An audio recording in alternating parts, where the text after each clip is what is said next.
Well, greetings everyone, and welcome to the last Sports Crib of the year. As you can see, we are very festive tonight. Got the Christmas decorations up and all that good stuff. But some of our guys are missing tonight. I know Don won't be here. I saw Bo earlier today. It looked like he had been caught in a monsoon out there in Seattle. Uh, I'm not sure if he can make it, if he even has a signal up. But yeah, it's raining out there in Seattle very badly. Uh, Hopefully, Bill will be able to shoot by out and see us before the night is over. I'm sure Mr. Scott will sneak in. But let's get this show on the road here. I see Worldwide Reg is in the house. Reg, how you doing this evening? Always good. Happy holidays, fellas. Happy holidays to you. And Dave, I, I'm here, I don't know how you still do defrosting. it. Yeah, I, It was a cold one, I'll tell you. that's all I can do, Dave, is take my hat off to you. I, I moved out here from Pittsburgh, and I'm afraid to go there in the wintertime. You Oh wanted my to get goodness. away from that nonsense. Oh my goodness. Hey, the only time I want to see snow, my cable better be out or I better be on my way to Big Bear. One of the two. Uh, no, Nice. boy. But Dave, were you in the end zone or right outside? No, I was in the end zone, right next to the Steelers entrance tunnel where they come onto the field. Oh, Nice. okay. Nice. Yeah. So I'm like row F. So I'm, A, B, C, D, E, S, six rows from the field.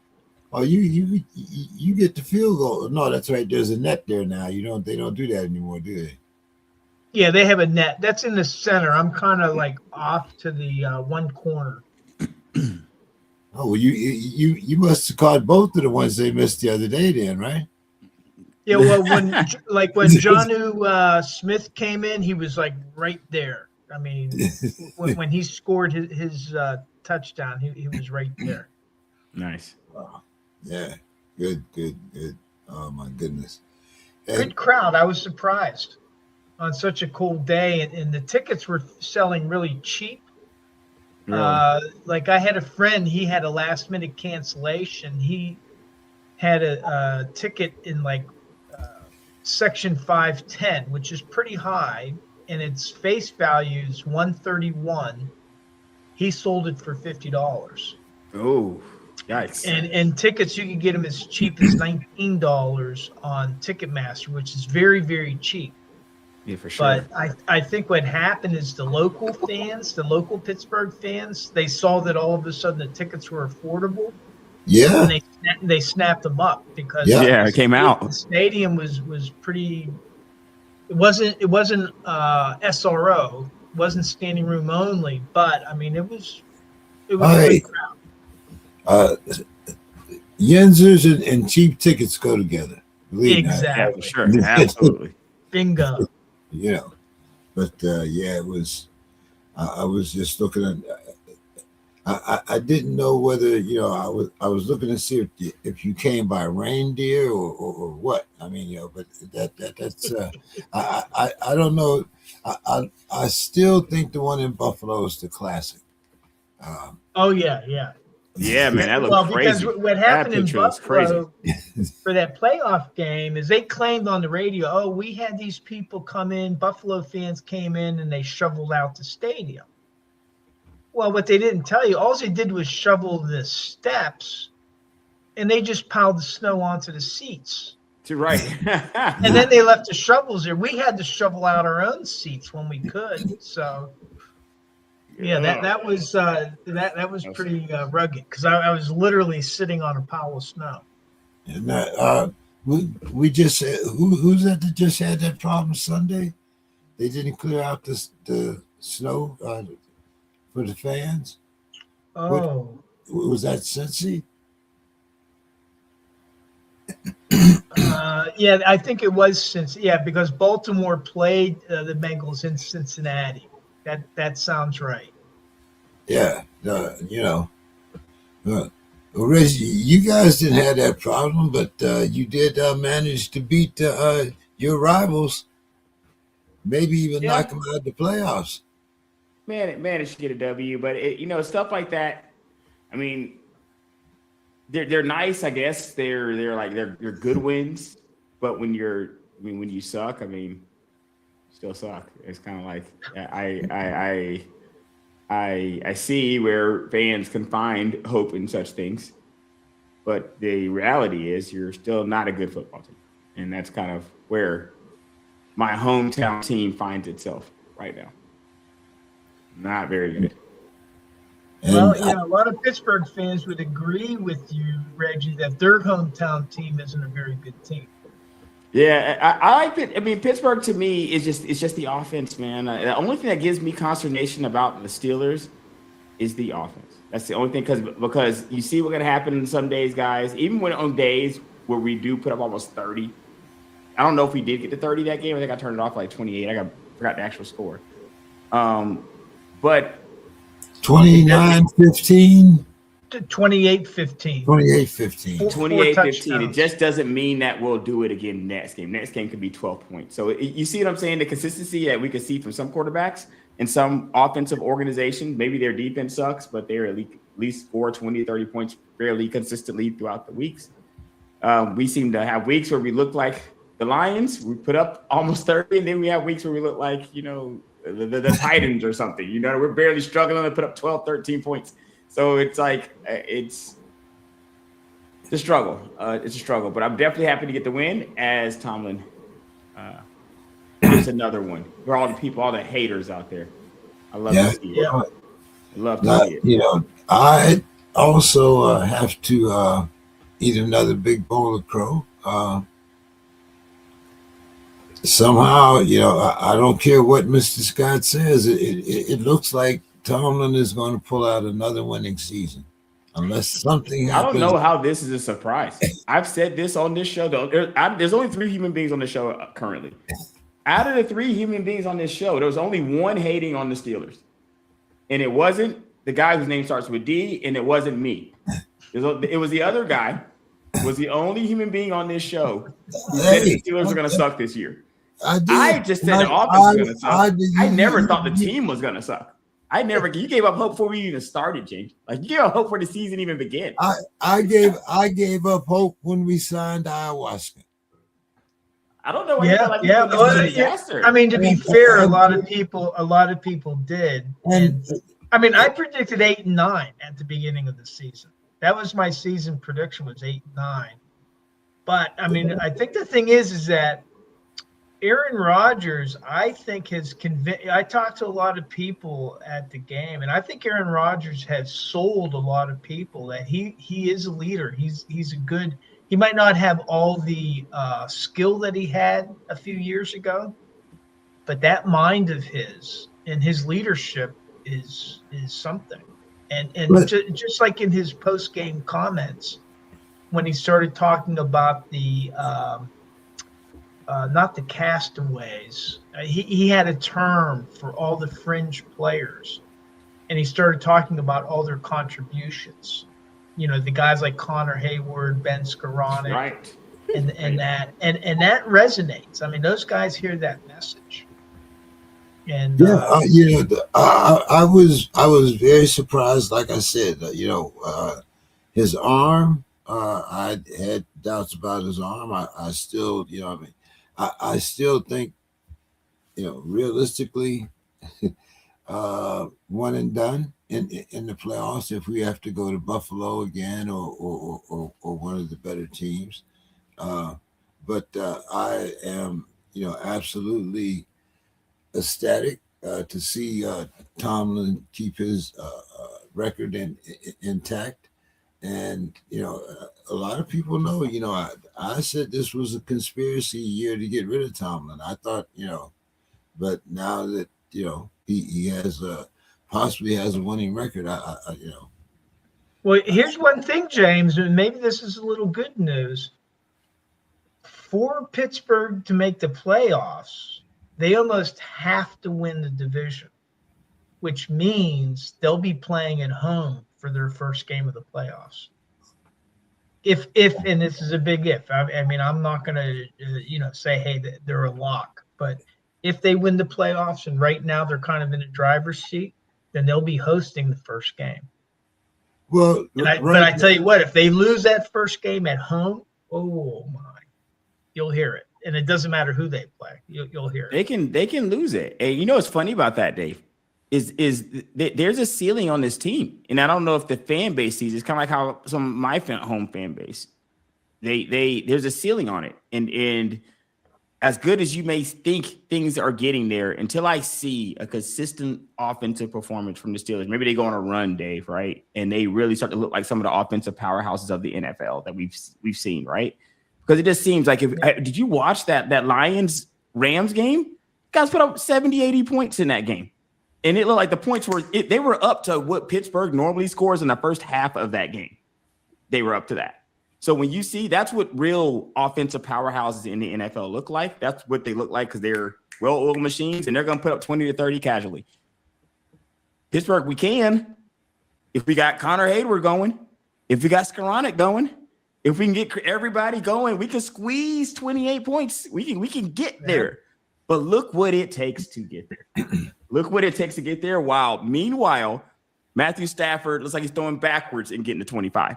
Like these other teams are casually getting there, and it seems like the Steelers, it's so hard. So I have no trust. I think we can win games, and my problem with the Steelers coming to the season was never the fact that we were going to win games. I had total trust that that Tomlin would still maintain that winning, the winning ways. But my problem was coming out of this season with the same problem that we had coming into it. So what? You know what I mean? Like, we're going to win, get bounced by a better offense, and be back to talking about, should we get rid of Tomlin? You see what I'm saying? It's going to become like a whole thing again, because it's only inevitable before you reach those guys again, before you reach a Josh Allen again, it's only inevitable before you got to go see him again. And you're going to have to be absolutely perfect to even match that offensive output. Yeah, it's the Steelers are in the driver's seat, but of the division, I think. But I still think we have to win 2 of these last 3 games to ensure that we get in. If we beat Detroit and Cleveland, I think it will be a lock. I don't think the last Cleveland's on the table, fellas. Cleveland's on the table. Oh yeah, but you know what? I think that if we lose the next 2 games, if we lose the next 2 games, we're 8-8, and the Ravens win the next 2 games, they become 9-7. Guess what happens week 18? Baltimore comes to Pittsburgh, and if we beat Baltimore, we have the head-to-head tiebreaker. Yeah. So we could lose to the Lions, we could lose to Cleveland, which that's their Super Bowl. For sure. And Baltimore could beat New England, they could go up to Green Bay, they could beat Green Bay, and then come up to Pittsburgh, and Pittsburgh could beat them and win the division because of that game last week. Because of that win down in Baltimore. But isn't there only a 5-point difference? Because it would be the tiebreaker. The first tiebreaker is head-to-head. Right. Head-to-head record. And if we're if Pittsburgh beat them, then they're 2-0 against Baltimore. We'll be 2-0. We already beat them once. Right, but it'd be the second one.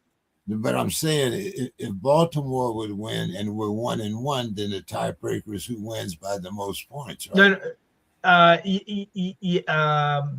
No, I forget what the second tiebreaker is. Like if Baltimore, like if we were tied at 8-8. and then we Right. lost to Baltimore. I'm not sure how the tiebreaker, and it may depend on some of the results from this week. Because it may go to the division record. I'm not sure what the second tiebreaker is. Well, guys, let's get a little college football out of the way here. Reg, Yep. let's start with Alabama. All right. Very good season for the Tide, in my opinion, only because of how it started, not necessarily because of record. If you're kind of looking at our record at 9-3, it's not the best. But after that loss to Florida State, I liked how we rebounded. We played a crazy hard schedule there in the middle. I felt like the board did a great job getting the guys ready to play those games, and we got a few wins. So how the season started, if you'd have told us at least we'd be in the playoffs here, with 2 to 3 losses, especially with the 3 losses, because you got to be a pretty good team to get into the playoffs with 3 losses, because that means that the committee feels like your losses weren't necessarily super terrible losses, not fatal anyway to your playoff hopes. And it's just a testament to how good the team is. So even with the losses, they felt they were one of the 12 best. So I am very, very happy with the season. Dave, how long is it going to take for Penn State to get back? 2 years, 3 years, or it seems like now we have some of the players transferring to VT. Right, Wow. right. But Good they're starting to following get him, some huh? players in from Iowa. They're starting to get some recruits from Iowa State. 3-star recruits. I wish Bill was on, because I would be asking him about this quarterback. I think his name is Case Evans, and a defensive back, Bryson Williams.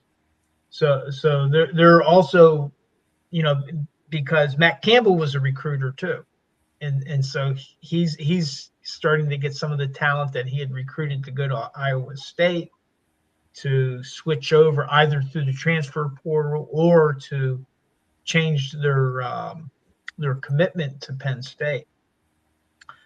So, one of the things is he was signed to an 8-year contract, and Penn State is used to, kind of like the Steelers. Steelers had 3 coaches from 1969 to present. Well, from 1950 to 2017, whenever Joe Paterno retired, they had 2 coaches. Yeah, man. And it was Rip, what was his name? Rip Taylor, and then Joe Paterno. They had 2 coaches during that time. So Penn State is another one of those schools. So they signed him to an 8-year contract. So I think that Penn State is prepared, if it's going to take them 3 or 4 years to get back up to that, Final Four level. I think that they'll have the patience to do that. They're not going to say, "Oh, you've been here 3 years and you're still floundering, you're out." They're going to give them some time to build it. I think the very first test is going to be playing Clemson in this bad boy mowers pinstripe bowl. But they're going to be playing Clemson, and there's some players that are opting not to play in the game. But I think that this is going to be the first opportunity to see him as the head coach and to rally the players that he does have on the roster for next year. So I would give it 2 or 3 years, honestly. I mean, because when James Franklin left, they lost a whole year, and that kind of compounds on itself, because you may have had people that you were working in the pipeline to transfer, for example. Well, you may have lost, in which those people you'll never read about, but there was probably people in the pipeline that they were considering that could become a transfer, that all of that was lost. They lost a bunch of their 2026 recruiting class, and so they're basically having to start from scratch. But Campbell, I think, has a good reputation. The most of the Penn State fans I talk to are optimistic. A few aren't. You're always going to have a few that aren't. And he's building his staff. And so I think he signed his offensive coordinator, Ryan. I think it's Ryan Clanton. And, so he's having to do a lot of things, because he has to, one of the things in order to recruit, well, who's your offensive coordinator? What is your scheme in order so that you can recruit the talent that fits the scheme that you're trying to build? And the same thing on defense. Who's going to be your defensive coordinator? What type of a defense are you going to want to carry so that you can recruit players, you can sell players that, hey, we got the scheme that fits your talents. And so that's, right now that's kind of a hard sell, but, within a year, I think very quickly, we'll be able to see what their playing style is. And the rest of the country, including a lot of parents and their kids that are in high school, will see it, whenever they're making their choices to pick the school that they're going to join. So I'm kind of optimistic. I was really like the fact that he's from Carmichael's, PA, a little place in southwestern Pennsylvania, near where I went to school in California, Pennsylvania. And I think he's in it for the long haul. He chose to keep Smith. And Smith is also a Western Pennsylvania guy, born in Aliquippa, was a high school star at Gateway, and I think coached at Gateway later. I had a friend of mine that tutored Smith in school, and he was joking to me. Martin, my buddy, tutored him in high school, and he goes, well, Smith got into Penn State because of his football playing, and then I was his tutor. Well, Penn State didn't accept me. So he didn't have the athletic. Hilarious. That's hilarious. But I think there's optimism, and I'm actually going to try to watch. It's the 27th of December, the Bad Boy Mowers Pinstripe Bowl, just to see what it looks like to see Matt. Is that the real name? I thought you were just joking. Yeah. Dave, is that the real name, Dave? I think it is, yeah. Goodness gracious, man. That's a mouthful right there, man. I mean, all these stadiums are, they got their own NIL deals. So, I guess the bill's got to be paid. Dave, I had a quick question about Pennsylvania, about Penn State that's I find kind of curious looking over the statistics over the last 11-ish years here with Franklin. And that's, Joe Pa was there for an extended period of time. And as I look over Franklin's last 11 years here, he's only had one losing season. He's got about a 70% winning percentage. I'm kind of, was there an internal beef here? Was there a controversy here? Because this seems a little bit premature, in my opinion, from a dismissal standpoint. You didn't hear about the scandal, Reg? 2020. What was the scandal? I mean, there wasn't even something about the fact that Virginia Tech might not have been out of hand. They were looking at some recruiting issues and stuff like that, but now all of a sudden that's died down. Yeah, okay, so there was some noise there. There was some noise, but I don't think that would have been enough to. That came out after he was dismissed. And really what it came down to was his inability to beat teams in the top 10.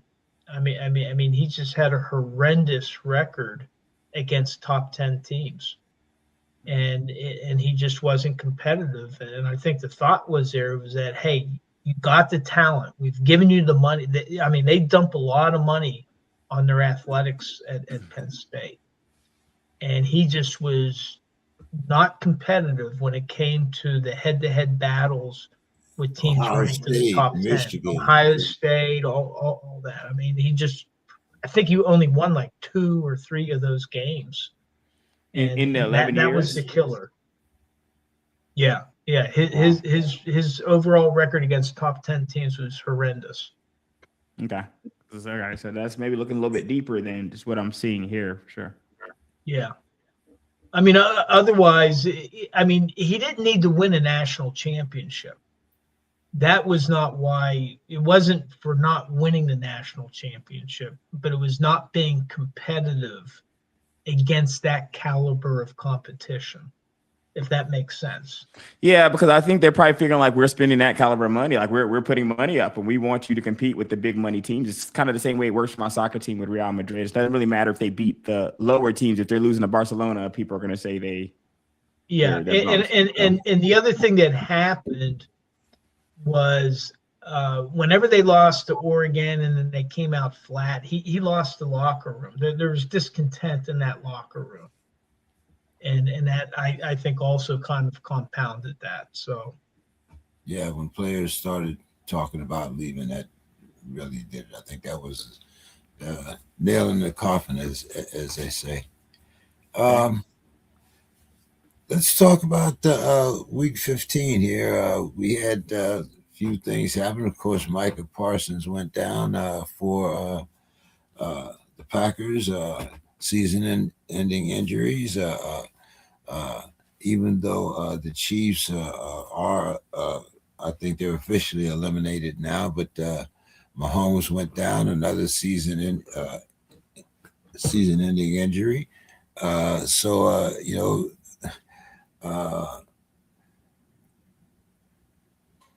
What do you think that perhaps with Mahomes being out for an extended period of time, that this might have an effect on, once again, the retirement talk of Kelsey? Or do you think Kelsey will be back? What do you think about the effect of Parsons on Green Bay's title run here? And Reggie, you and I talked about Phillip Rivers coming back, and he's now being made the starter for the second week in a row. We have Daniels has finally, they decided to shut him down for the year. And Tua is being benched for the rookie, Mr. Ewers, Texas guy there. Too bad Don's not here. Reg, I got to get you on this one first. What's your thoughts here? Which one? You see, yes, that's like seven questions in there. Do you think Kelsey's going to retire? What do you think? Okay, so we can start with the Chiefs stuff there. Like with the Mahomes going down is tragic for sure. And Mahomes and Parsons, those injuries are always tragic. Especially the ones that are going to cause them to be out for any considerable amount of time. So that's tragic. I think, and I don't know, reading into Travis Kelce's situation before or prior to this injury, but if you could have probably asked it if Kelce's coming back question without the injury happening or not. I think it's probably around that time to start asking that. The Kelce watch, retirement watch for Kelce doesn't look like it's very far off, if not right now. So I think it's normal to be asking those questions, but I don't know if he said anything. I haven't followed Travis Kelce to come out to know that he's come out and indicated anything. But I think you would have to imagine, guys, that the Mahomes injury can't help that, right?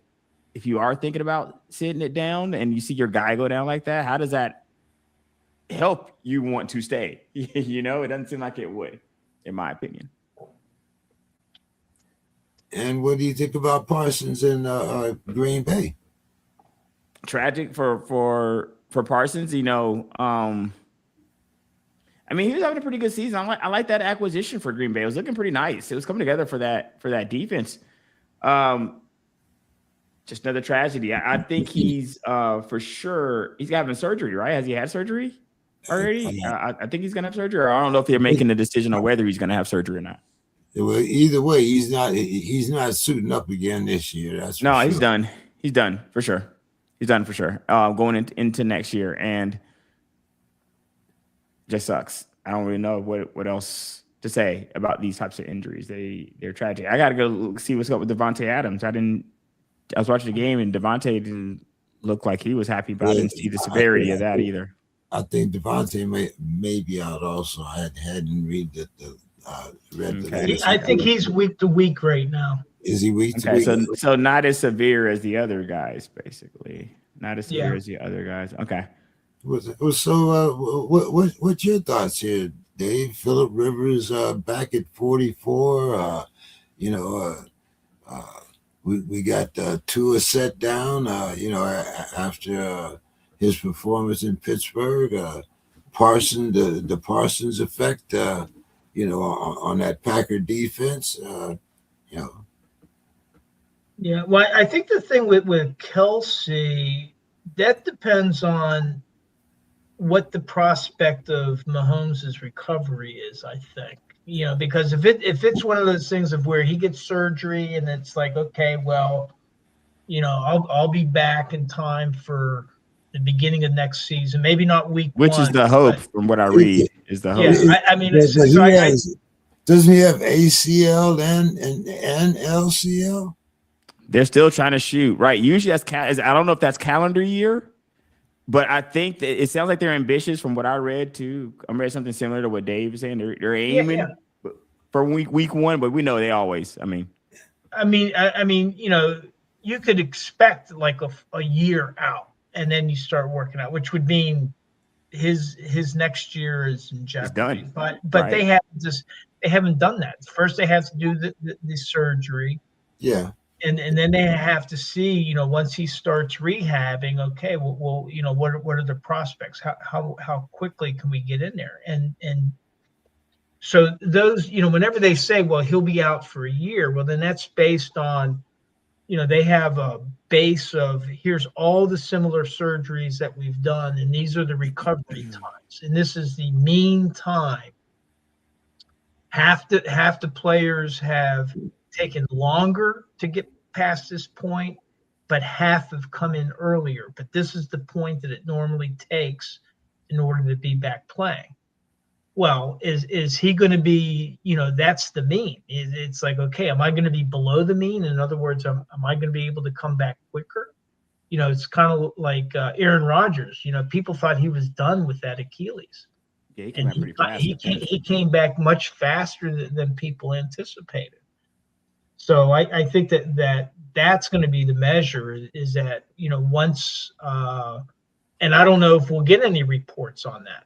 Maybe his agent will report it in order to keep people like Kelsey encouraged that, hey, he could be back at some point in 2026 during the 2026 season. Then maybe that changes Kelsey's calculations. With Rivers playing, I mean, my God, I didn't watch the game, but I saw some clips of him passing the ball, and it was like, his arm almost looked like a noodle, but he played a game. He finished the game. How long he can last, it'll be interesting. But what I go back to with these injuries, Parsons included, you're losing all this star power before you get to the playoffs. And again, I know that it's not going to happen, but I really think they should go back to a 16-game season. Have it. You could keep the season extended into January and have 2 bye weeks, which gives 2 opportunities for players to rest and recover, so that everybody's, more players are available for the playoffs than not, and in particular your star players. I feel like they're more prone, Dave, to add a bye week and keep the schedule than they would be to decrease the game and have the 2 bye weeks. Maybe it's a good idea to just add 2 bye weeks in there now. Maybe that would be at least a starter to say, hey, well, at least if nothing else, give them 2 bye weeks if you're going to go stretch it out like this. Once they go to an 18-game season, they'll definitely go to 2 bye weeks. That's no doubt. I'm just saying that if you went back to a 16-game season with 2 bye weeks, number one, you're still getting that revenue. The NFL is still getting all that streaming revenue for a lot of the games, over that extended period. But then you're increasing the rest and recovery time for some of the players, and you're not putting as much. You're losing one game, which is significant. That's going from 17. Then don't play players $60 million. Well, that ain't going to happen. I mean, because if the budget is going up, then that means that somewhere these owners are going to increase their revenue also. I think that most of these injuries are because they don't put enough emphasis on the preseason like they used to. Some teams sit their entire team during the preseason, like they're not even playing them. Yeah. That goes to the collective bargaining agreement, and that's another issue. Like I brought this up the other a week or two ago when Malik Harrison got hurt.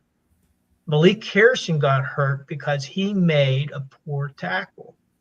I was sitting there with rugby players at my table, and all three of us were like, you're getting the kid, the youngest of us. He's in college. He's currently playing rugby. He's saying he's going to knock himself out.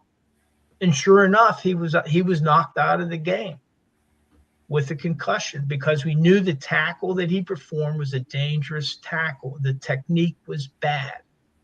And why is the technique bad? Because the CBA, they limit the amount of practicing. They can only do a practice a day. I think it's limited to like 2.5 hours a day. So now the coaches have to decide, where am I going to focus my attention? Well, It's not going to be on individual skills. And whereas in rugby, for levels, they're the best players in the world. They practice tackling at their practices because the tackling technique is that important because they don't have substitutions.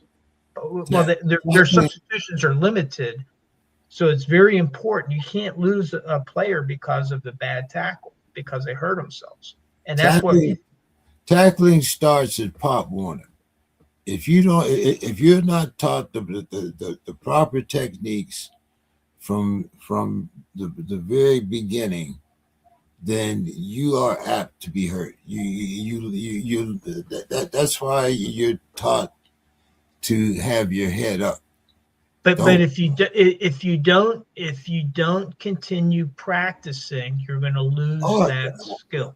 I agree. I definitely agree. It's what do they call that? When you keep doing repetitive, it's just not enough time to work on the fundamentals. Sometimes things starts to do the crack without that. Competitive practice. But if you're coming from a school like Ohio State, or Alabama, or Tennessee, or Georgia, these are things that I think you should be expected if you're coming in at that level. Now, maybe if you're coming in from Mount Western, Illinois, or something like that, then you might have to catch up on your techniques and learn from some of the other guys. But when I'm paying a guy $60 million, the last thing that I should be able to have to teach him is fundamentals. But that's just no. That's the first thing you should be.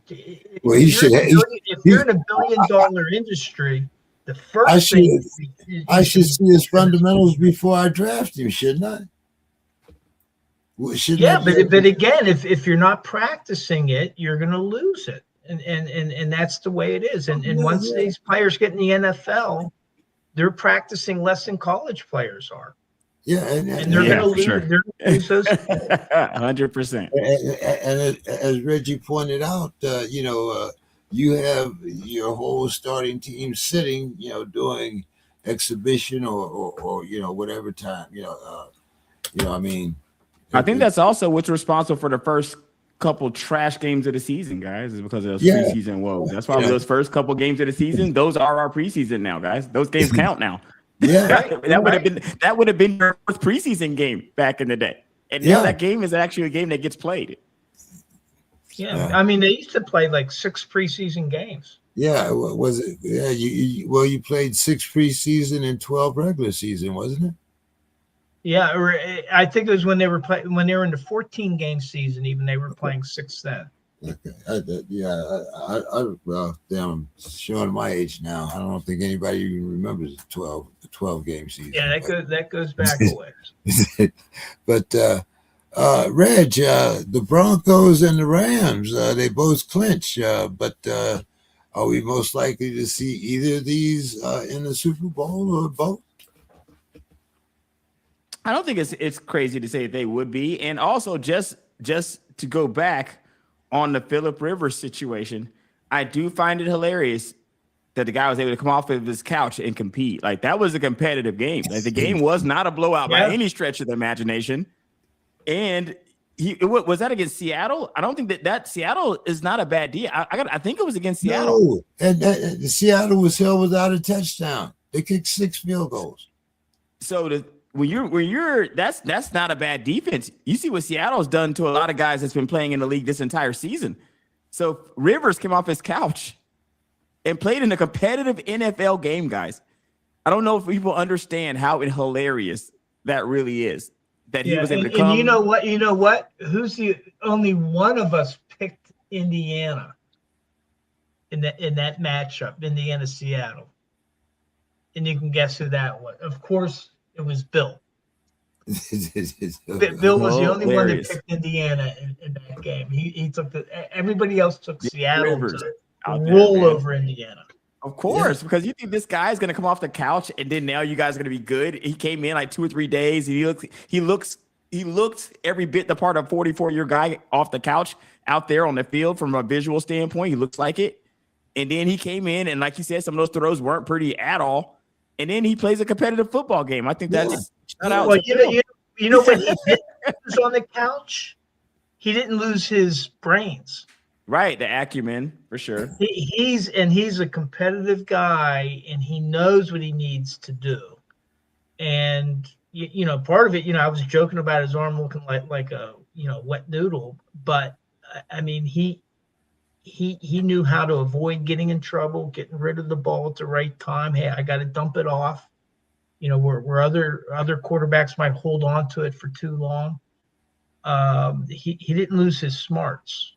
No, I find that very impressive. And to be honest with you, guys, because you see the conditioning, how much money is spent and time on conditioning these athletes, and you can just come in and just at least be competitive, guys, and not get killed out there. I find that to be very impressive. I do think that both these teams, to go back to your question, I don't think it's crazy to say that they could be in the Super Bowl. Would I pick them to be a Super Bowl right now? I need to see a few more games kind of play out here.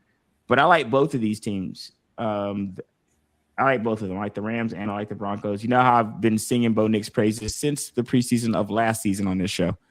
And I think, once again, I'm not saying that he's the best quarterback, but Bo Nix has showed me consistently through preseason of last year that he's a gamer, man. And I like him and Sean Payton together. And the sky's the limit. This is only their second season. I mean, let's think about that. They've lost like 2 games. What's your thoughts here, Dave? Well, I mean, I think for most people that they consider the Rams would be the runaway favorite if it was between the Rams and Denver. And you were just talking about the Rams offense there a few minutes ago. The high-flying Rams offense. But when it comes down to it, I don't want to count Denver out, because what does Denver have? They got that amazing defense. That is amazing, guys. Defense wins championships, right? And so if their pass defense can limit the Rams and keep Denver in there, maybe Bo Nix could do enough to, get them into the Super Bowl rather than the Rams. Well, but I think that most people say that the Rams are the team to beat. But they can play each other, Dave. They're NFC, AFC. They can play each other. It's an interesting contrast, because you have the team that's really built off of their defense, and then you got the young quarterback, and then you got Stafford and the Rams, and this high flying offense. So it's like 2 different philosophies, and everybody's been saying, hey, this in the 21st century, it's all about the passing game. But still, once we get to the playoffs, people start talking about who has the strong defense and who has that running game. Right. Because to get to the Super Bowl, you got to get through the playoffs. And sometimes defense and then a good run game will get you there. So I think it's an interesting question. I would like if I had my druthers, I like defense. I would like Denver to take it head to head with the Rams. I like Denver. I just like Denver in general because I feel like Denver. If I have to lean towards a great defense, great offense, as long as the offense on the other side is remotely competent, I'm going to lean towards the great defense. But I do need it as long as I feel like the offense is competent. And I like Sean Payton and Knicks. I feel like they're more than capable. I don't feel like they're doing as good as May is for sure in New England. But I would trust that they can put points up. Payton can get those points on the board if he has to. Yeah, well, it could be interesting because they right now the Broncos are leading the AFC West, especially now that the Chiefs have been eliminated. So it's the Broncos and basically the Broncos and the Chargers out of the West. And I think the Broncos hold the edge here in the tiebreakers. But a lot of people, sleeping on Bo Nix. But we that defense is number one. You can't talk too bad about that defense. We talked about where the AFC North could come down to the last game between the Browns and the Ratbirds. But also in the NFC North, we have a possibility, and that pretty much depends upon what happens this week. But there's a possibility that the NFC North could come down to the last game between the Bears and the Lions. What's your thoughts here, Dave? Man, that would be interesting. Wow. Well, I tell you, and then don't forget about the Packers. They're right in between them. So right now, I think they both play. I know one of them has. I think is it the Bears that has to play the Packers and the Lions their last 2 weeks?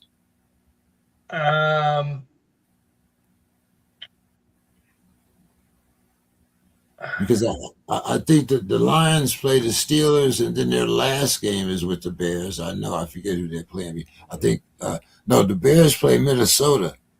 The Bears have to play Minnesota and the Lions. Yeah. The thing is Detroit is fighting for their playoff lives. They're really they could be eliminated if they lose to Pittsburgh, I think. Yes, they got two divisional games right after that. They got the Vikings and the Bears right after. So they play two divisional games right back to back. Yeah, the problem for Detroit is if they lose to Pittsburgh, they fall to 8-7. And then the Bears and the Packers both only have 4 losses. So I think that would knock the Lions out. So I'm hoping this isn't a fact. I hope the Lions aren't a factor in week 17 or 18, because that means it'd be more interesting if Pittsburgh. It is. That means, well, I don't like it because that means they beat Pittsburgh. So, hopefully Pittsburgh beats them, and then Detroit isn't a factor. Well, it's really interesting. If the Bears lose out, then they would have the same record as the Lions. It definitely depends on the Bears somewhat continuing their winning ways. The Bears but not for very long, though. I mean, you don't have very much time. I mean, not for long. I mean, you got like a week or two before that is not the case. I mean, right. You don't have very much. You don't have very much time. I mean, you need the Bears to start losing now. What I find fascinating in this division is that, I mean, Chicago was supposed to be the doormat. Yes. Right. Absolutely. And right now they're in first place and they're looking pretty good. Actually, Chicago was supposed to be third because Minnesota was supposed to be last.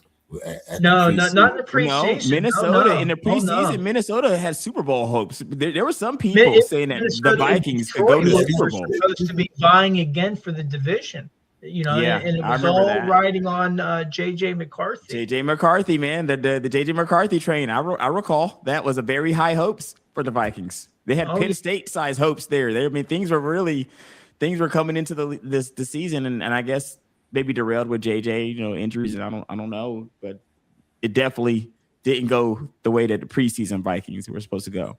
They definitely should have been flipped with Chicago from what people were talking. I think a big game is going to be this weekend. It's going to be the Packers and the Bears.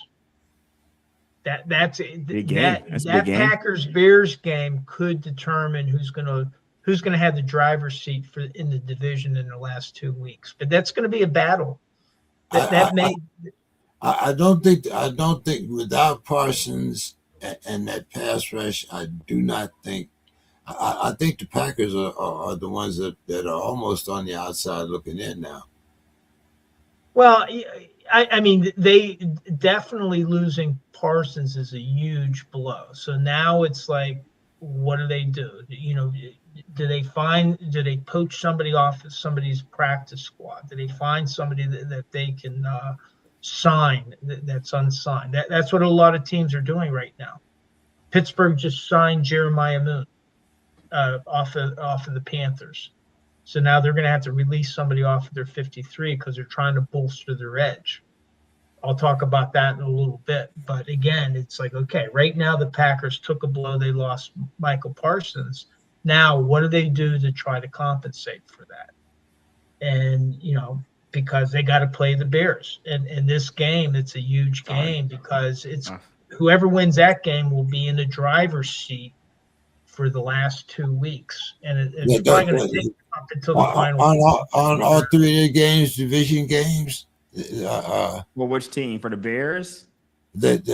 Somebody, I think that they play the for the Packers. Lions. I know the Lions have 2 division games. I didn't look at the Packers schedule.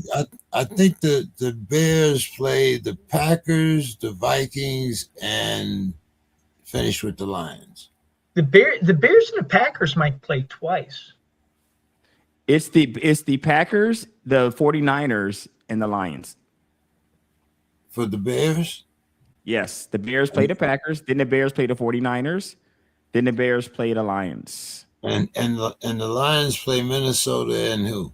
So the Lions play they play, I think, Pittsburgh, Minnesota, and the Bears, correct.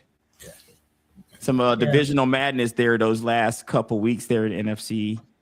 Yeah. And Minnesota may play spoiler. Yeah. I mean, sure. Division games, you never know. They did knock out who was that after getting shut out 1 week, they came back and shut out the Commanders the next week. So you never know it can happen to you. Which defense you're going to get from Minnesota either, let alone which offense you're going to get. And is Jefferson going to make that explosion at the end of the season, or are they really, start building for next season? Like you said, they could be spoilers, playing division opponents going out at the line here. Reg, I'm going to give you some good things and some bad things, because we've talked about Jaden. He was one of your favorite players in fantasy. Yeah, man, it's unfortunate in football. Now, I had said, unfortunately, I thought that the Commanders should have shut him down instead of trying that. I mean, I didn't see where they had a lot to gain, especially when you consider he's the heart and soul of your football team. What did you think about the Commanders finally shutting him down? And of course, the state of the Falcons, even though they probably they might have knocked Tampa out of the playoff hopes. It could come down to the Panthers and the Bucks. Right. And I'm gonna get out of here after this, guys. With Jaden, I think we talked about this before when it comes to the sense of like maybe I don't think it's crazy that Quentin brought him back in. I don't think it's wild, because if they had gone on a run maybe they could have salvaged their season if they just go on a run here late. But it's just unfortunate. It's unfortunate. I'm hoping that what we saw last year, guys, wasn't just like a one and done. You know how you see these kids come out all the time. They're great one year, injury riddled, and then not quite looking the same. And I'm just hoping that's not the story here with Jaden. I mean, hindsight's 2020. I'm not going to kill Dan Quinn for playing the kid because the kid probably wanted to play also. So I'm not going to kill Dan Quinn for that. But I do think that kid gloves from this point forward. I mean, once the kid's had a couple injuries, you got to start treating it differently. Just like with Tua, we talked about once multiple concussions, you treat differently than the first. Now you got to start looking at things totally different, even plays that are totally different, things like that. So I think it's going to cause them to evaluate a lot of things, how they treat them. When it comes to my Falcons, until we get the quarterback figured out, I just don't really have a lot of high hopes here. I mean, we got to get the quarterback figured out. That's just the NFL, and you can sound like the smartest analysts in the world by just saying that. If you look at a team and their quarterback situation is up and down, it's probably not a good football team you're looking at. So that is where the Falcons find themselves. We don't really have an answer for next year. Penix maybe did enough to come back next year, but can we really trust it, guys? With 5-6 injuries in about 6-7 years, I mean, can we trust it? And for one, I know I wouldn't in my private life and other, you know what I mean? If we put this in other situations in my private life, I wouldn't trust it. I would end up getting something else. So I feel like we have to try to look at our quarterback situation, but we don't own our pick next year. So that puts us behind the 8 ball. We have to start in the second round. So it's a lot of questions to be answered here in Atlanta before next year, but hopes springs eternal as we kind of go into the season. We start looking around, everybody starts dreaming of their team winning again. So I think no matter what the rest of these games look like, guys, we can win out, right? In my opinion, I'm still looking at the same Falcons team at the end of the season, a team that's got a lot of questions that need to be answered no matter what happens over the next 3 weeks. Rich, I wanted to mention something to you. Going back to Jaden Daniels, if you're a Washington fan, it was a different coaching staff, but it wasn't that long ago that there was another young quarterback that they put back in that had just been hurt and basically destroyed his career. And that was the Shanahans when they put RG3 back in. Mm-hmm. And then to make it even worse, the Shanahan said, "Oh, well, they threw him under the bus. They said he wanted to play." And it was like he was a young player. It was like, you're the coach, And so I think for the Washington fans, seeing Jaden Daniels after he had been hurt, was it the game before, 2 weeks before, and then come back in and then get hurt again? There's their memories go back a few years. So yeah, I was thinking the exact same thing, Dave. I was hoping it would with the Jaden situation because I see parallels, but I feel like there's two different quarterbacks. I feel, and this is no knock on RG3, but I feel like Jaden's just able to playing a more cerebral, safer game, and not rushing around as much. Like he has very high completion percentage. He plays a cerebral passing game, whereas RG3 did. But RG3 coming out of Baylor is a scrambling quarterback. It was a core part of RG3's game, and it's a good part of Jaden's game. That wasn't RG3. That was Shanahan's scheme. I'll give you that I don't like. I'll give you right. I don't like that example. I'll give you an example. I took my buddy that was a Redskins season ticket holder to see Washington play Pittsburgh in Pittsburgh. And RG3 was a quarterback. And this is when Pittsburgh's defense was really, really stout. And then what they did is they had like this play where he took the snap, tossed the ball, and then he went out for a pass. And the running back, I forget who the running back threw the pass to him, and he just got destroyed. And the Pittsburgh fans weren't they were going, ooh. And then they were like, oh, what is that coach doing? He put his quarterback at complete risk with that play. And to compound things, RG3 was called for offensive pass interference after he just got leveled. This is before they put in, some of the rules on you can't hit the defenseless receivers too high. And he just got destroyed on that play. It was an incomplete pass. And to compound it, he got offensive pass interference. And this was the Shanahan's. It wasn't a brash young player that was playing risky ball. It was, and that's why I don't like the Shanahan's. I feel like you bear responsibility for that, Dave, in my opinion. I feel like the coach, in my opinion, bears 100% responsibility for that. Even in Jaden's situation, like if you're calling plays, you can't call the same plays if the guy's healthy out there, especially because Jaden was easing back into the game. He'd missed significant time. Missed significant times. Different situation. Right. So I would hope that you would have called a game that doesn't have the guy running around. You know what I mean? But it's unfortunate. I hope he bounces back. And I got to get out of here. But I see Mr. Scott tends to come in here. I don't know if he's listening to the show. Tag team. And he hears me say that I got to leave. And then he seems to pop on the screen every single time I'm giving my final thought. He's popping on the screen right here. Like he just knows that that's his time to entry. My final thought is Mr. Scott comes on around 9:30 Eastern. It's my final thought for next year for 26, 9:30 Eastern for Mr. Scott. That's been my final thought. So then we can mix it up at that point. You know what I mean? Because we're mixing it up via email right now. We're mixing it up in the emails.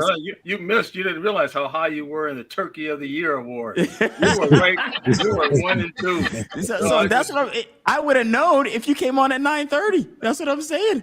I need to know these things. Yeah, let's. I didn't know I was a turkey. Okay, yeah, all right. All right, Reg. All right, fellas. Happy New Year's. Happy holidays. I'll see you Saturday. I will see you Saturday and see you fellas next year, guys. Enjoy. Take care. Right. Have a good one. Yeah. Mr. Scott, you missed a very interesting conversation.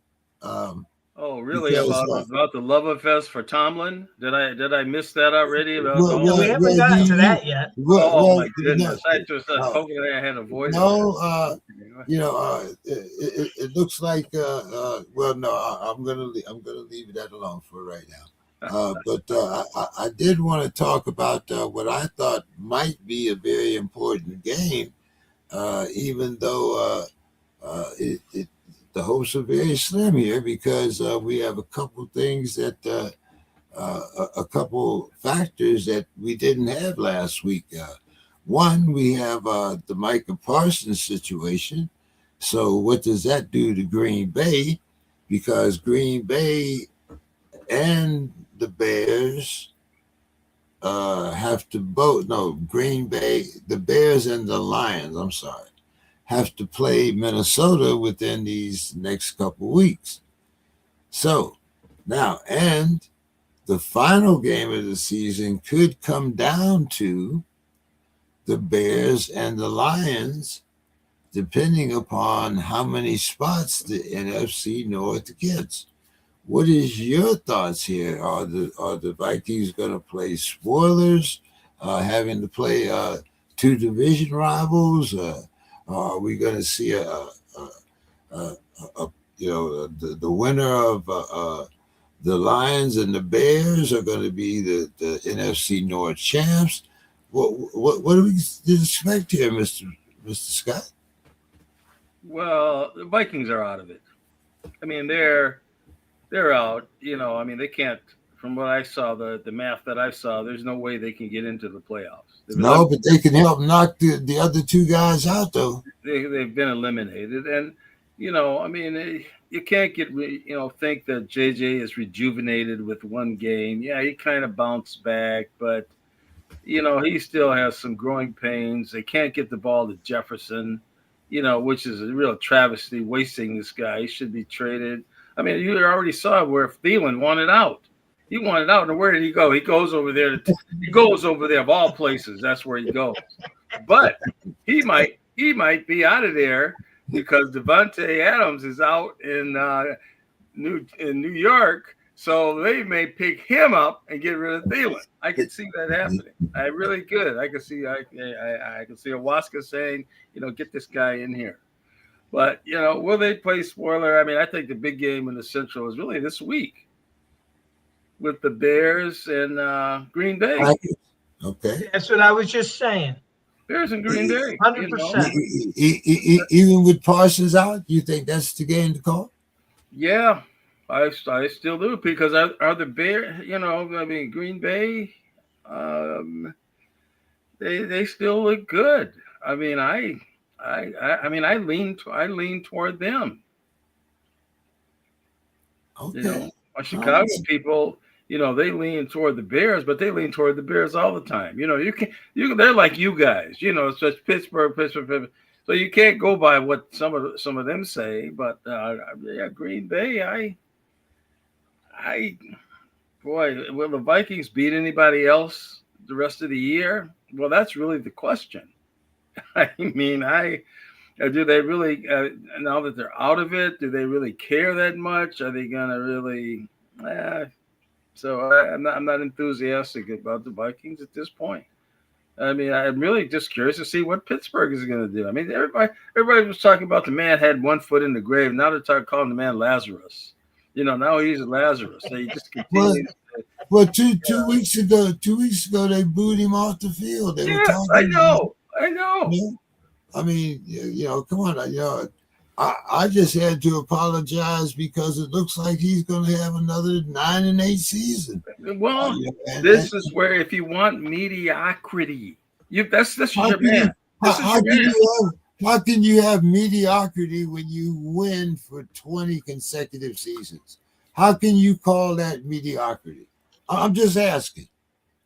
You can you don't get to the playoffs. You don't. I mean, that's what mediocre is. We get to the playoffs. 9-8, we get to the playoffs. We don't win the playoffs. If that's all you want, if you're fine with that, I mean, he should quit. He should say, I need a change. That to me, he should just say, yeah, because somebody, as you have said, somebody would pick him up. Now, I'm not sure they'd be running and, bidding for him and other things like you all say, but yeah, he would get another job. I mean, at some point, he could just take a year off and say, look, okay, I put here this long. What's my next move? But he's going to just continue to stay there. James, I have a question. I'm looking at the agenda. How did we go from talking about the Vikings to the Steelers? Well, we know all we have to do is talk to Mr. Scott, and he'll give us a segue into the Steelers. But Dave, let's talk about this because, like I said, 2 weeks ago, they were talking about handing Mike his walking papers. Now we have a chance to get in the playoffs, but if we get to the playoffs and lose, as you mentioned earlier, it's going to be the same discussion. Even though, as I just mentioned, the man's got 20 winning seasons or 19, however many it is. Well, no, I mean, the Boo Birds have been quieted for a week, but I tell you what, they were ready. I was at a tailgate, and what did I see? I saw a guy with the shirt, Fire Tomlin on. They had he was ready. Tiki torches were out. Unfortunately, he had to cover up because Pittsburgh took care of business, right? But here's the thing. Honestly, if Pittsburgh wins the division and then they lose the wild card game, then these guys are going to be right back out saying Tomlin should be fired. And they're just, and I had in our text group, I had sent out a link to my article that I wrote about the game, because I write a little article after every game. But in that article, I talk about the schism in Steelers Nation. And like two of my good friends of mine, one is Canada Glenn. Glenn Moore is up from Toronto, huge Steelers fan. You know, we met at the Jacksonville playoff game back in 2018. And, you know, I was in Dublin with him. He's a huge Steelers fan. And then Steeler Matt, who lives down in Charlotte, North Carolina, huge Steelers fan. Both of them agreed that even if Pittsburgh went to the playoffs, if they lost the wild card game, they think it's time for Mike Tomlin to go. They're tired of 9. They're tired of 9-8. They're tired of that type of a record. Now, you know, my answer to them is that as long as the players want to play for Mike Tomlin, he's my coach. And the reason that I believe in that is in today's NFL, you can't build a roster just from the draft. Like with Chuck Noll, what he was able to do, most of their players, they had a few free agents, but most of the players on his 1970s rosters were all Steelers draft picks. And they were players that played for the Steelers for 8, 9, 10, 12, 14 years. Why? Because the owners controlled. There wasn't really free agency in the 1970s.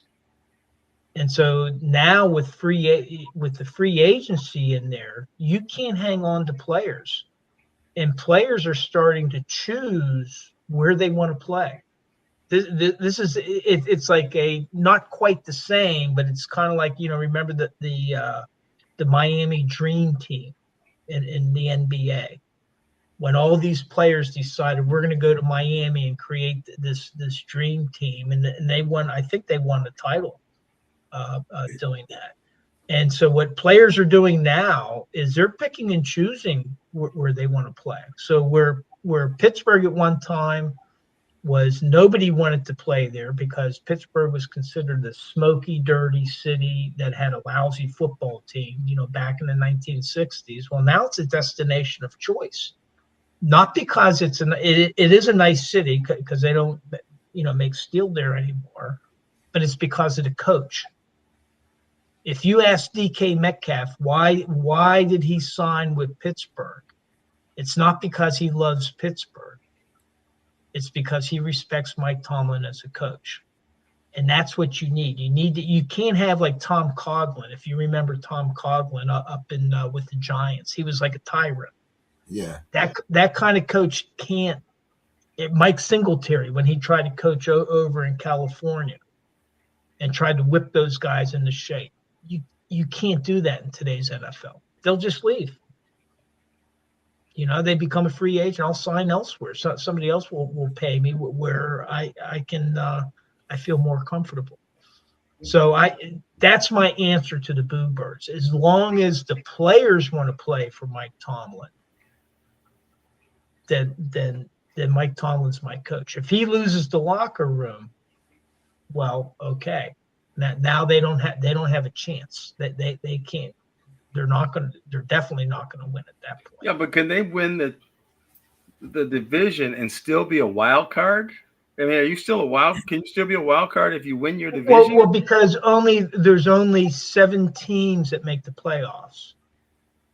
So they would be the 4th seed. So the 4th seed plays a wild card game. Yeah. Okay, so their first game is against a wild. Well, I thought the top seed first game would be against a wild card. Well, they've already been. No, they get buys. Yeah, you got they get a bye. and they'd be eliminated before they got because they get the bye. So yeah. Right. What do you think about the Mahomes injury there, Mr. Scott? Do you think that means it's going to be Kelsey's last season, or do you think Kelsey's coming back? Boy, that's this offseason will tell a lot. I mean, it looks like Humpty Dumpty's had a big fall. I mean, Yeah, and it happened like that, and they've been kind of going to a slow, leaking oil, for some time now. So it'll be, obviously, Pat's not quitting. I can't see him quitting. No, not Pat. I was talking about Kelsey. Yeah, well, Kelsey, that's but the whole it's I don't know. This it's the whole overall thing. Like I say, it's been leaking oil and not making the playoffs. He could be gone for a whole year. Yeah, ACL and LCL. yeah, it's happened at the end of the year. It could be very, very, yeah. So we could have seen the last of the championship, and then will the coach stay? I mean, he's been coaching a while. I mean, it's the whole dynasty is really crumbling with Kansas City. So I don't know that Kelsey is the big deal with them. I mean, with Mahomes out and the coach kind of like, do I want to still do this? So the whole thing is going to be it's missing a wheel right now. So I don't know what to say about Kansas City. So how come it was the coach that called Philip Rivers and not you guys?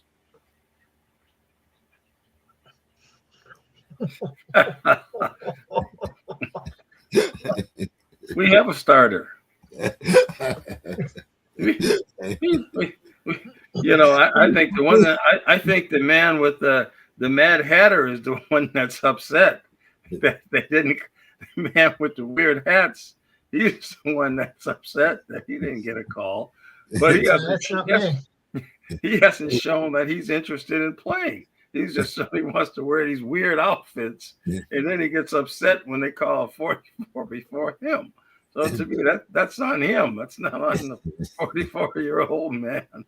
I mean, in the real world, I mean, they would have called him, of course.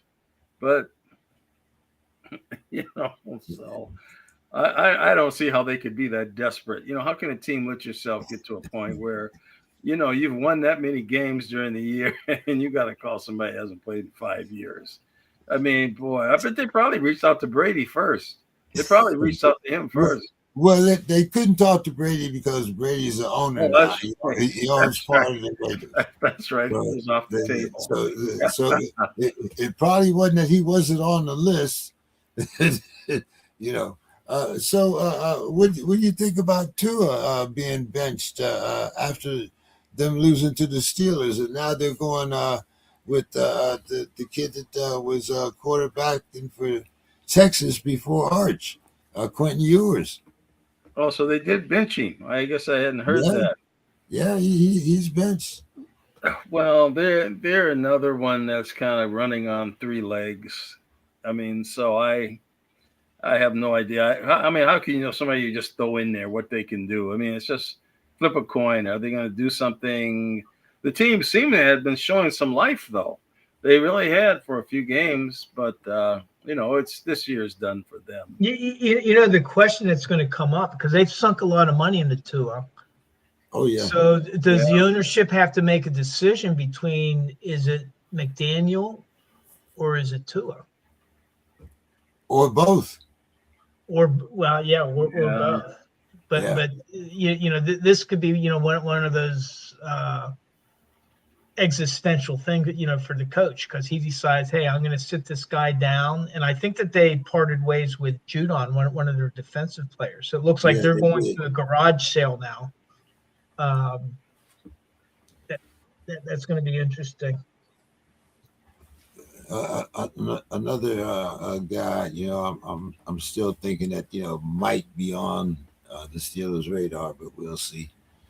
Well, I wanted to mention, this is going back to the Steelers. Statistics can be very deceiving, because if you look at the stat lines between Aaron Rodgers and Tua in the game that they just played, you would think that it was pretty even, because Tua had He completed 22 of 28 passes for 253 yards, had 2 touchdowns, 1 interception, a 113.2 quarterback rating. Aaron Rodgers, 23 of 27 for 224 yards and 2 touchdowns and a 125.9 quarterback rating. And it almost sounds as if, well, hey, I mean, Rodgers didn't play that much better than Tua. But if you watch that game, Aaron Rodgers played the best game of his season. Yes. And he really was doing some smart things, like whenever on third down, he caught the 12th guy on the field, which the officials on the field missed, but the replay caught and saved that turned that into a first down. That was just smart heads-up play. And Tua was, once they had to go to the passing game, he was lost back there and running for his life and got sacked. He was okay as long as he was able to do those timing passes. He was okay. But once they were relying on his arm, they were done. And so the statistics look very like they were close. But it was, if you watch that game, Aaron Rodgers played much, much better than Tua. So beware. In general, to me, quarterback stats can kind of be irrelevant. I mean, when you look back to some of the, years past, I mean, even guys like Bradshaw and, these guys that won, you look at Bart Starr, I mean, Staubach, he kind of had some good years, but you look at stats comparatively, as far as yardage and touchdowns, I mean, it really was the whole team. They had, doomsday defenses, steel curtains. They had things that really, it was almost like a different game. So the stats, it was a different game. You look at the quarterbacks, the numbers, and you're like, this guy wasn't no good. He wasn't that good. But it was the team thing. It was a team thing, and it was the field. Playing field position type of thing. Keeping the ball from the other team was. In the running game was. You ran more than you passed. Now it's the reverse. Yes, so keep the ball. Yes, keep that clock running. So it's So it was a different game.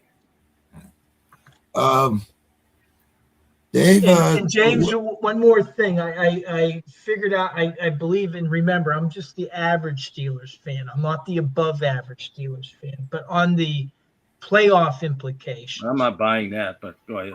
I said that if Pittsburgh lost their next 2 games and Baltimore won their next 2 games, they would both be 8-8. If Pittsburgh beats Baltimore, then they win the division based on having a 2-0 head-to-head record over Baltimore. But if Baltimore beats Pittsburgh, then it goes to the division record. And then the problem for Pittsburgh is if they lose their next 2 games, that means they lose to Cleveland and Baltimore, which would give them a 3-3 record. And Baltimore would have a 4-2 division record if they beat Pittsburgh. So that means if Baltimore wins on the last day, if they're both 8-8, then they win the division. So can Baltimore still be eliminated? Pittsburgh wins the division. What's that? Can Baltimore still be eliminated? Yes. Oh yeah. I mean, if they still have to play New England and then the Packers. So there's a chance they could not even be in it. Correct. Yes. Yeah, there's a chance that last game of the season could be irrelevant.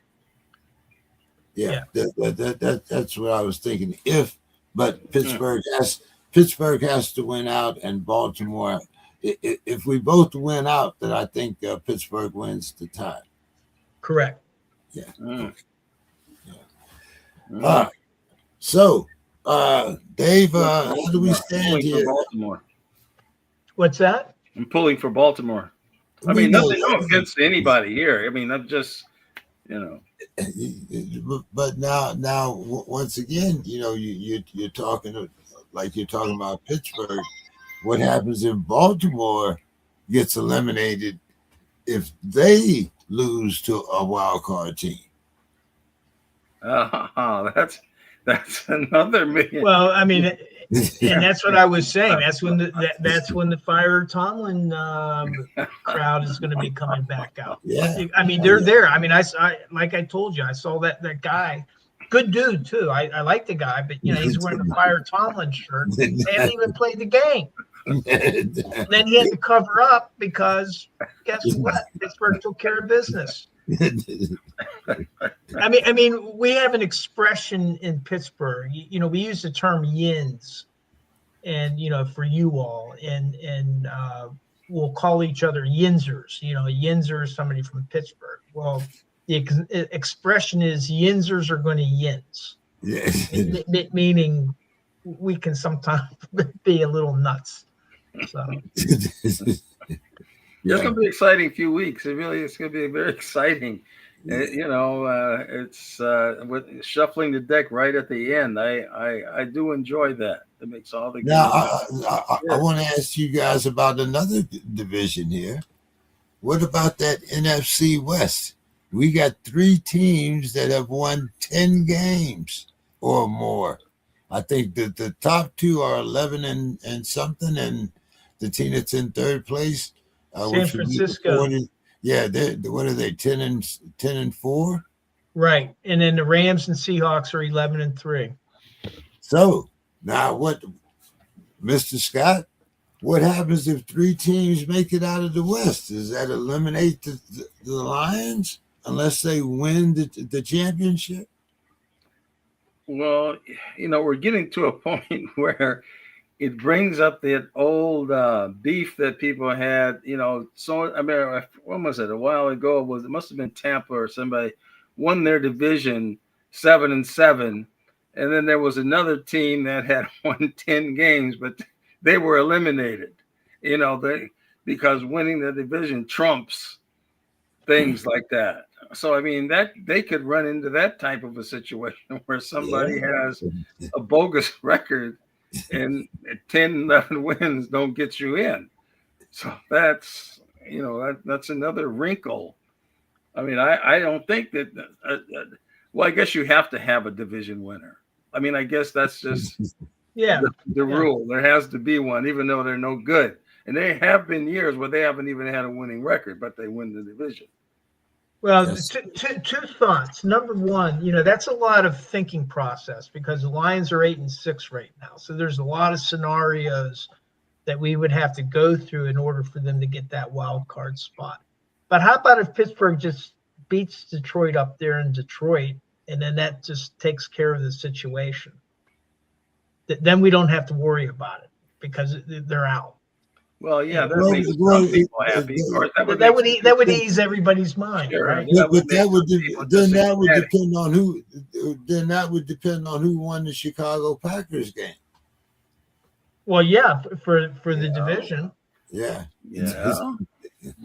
So I'm telling you, this deck is still shuffling. I just hate the Vikings. They blew so many games; they could still be in it. Yeah, but the second thought that I wanted to what you were saying, Anthony, about you could have a team with a losing record win a division, right? And so I think what they should do is after every game they should reseed the playoffs. And then, because what could happen is you could have a team with a losing record hosting the game. Yeah. And so to me, what should happen is at the end of the regular season, reseed the playoffs so that the teams with the best records get to host the playoff games. Yeah, I believe didn't we have a league champion? I mean, a division champion that was 7-8. I believe. Yeah, years ago there was a division winner that was 7-8. Losing record. I forget who it was, but I believe it was. I believe they had a 7-8 record. But speaking of records, Dave, catch us up here. How are we looking? Oh, okay. So for Week 15 prediction results, we got hammered, guys.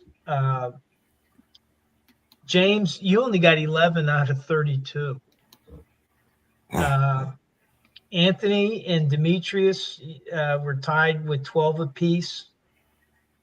And even Bill, he only had 14 along with Don. And amazingly, I had 17 correct. I got 53. I was the only one above 500. I had 53.1 correct, 53.1% correct. But for the season, now what's happened is before we had like 1, 2, 3, 4 people over 50, over 500. Now we only have 2. And Bill's still in first place with 52.3% correct picks. Don is in second at 50.9. Anthony, you popped ahead of James. You're at 49.7%.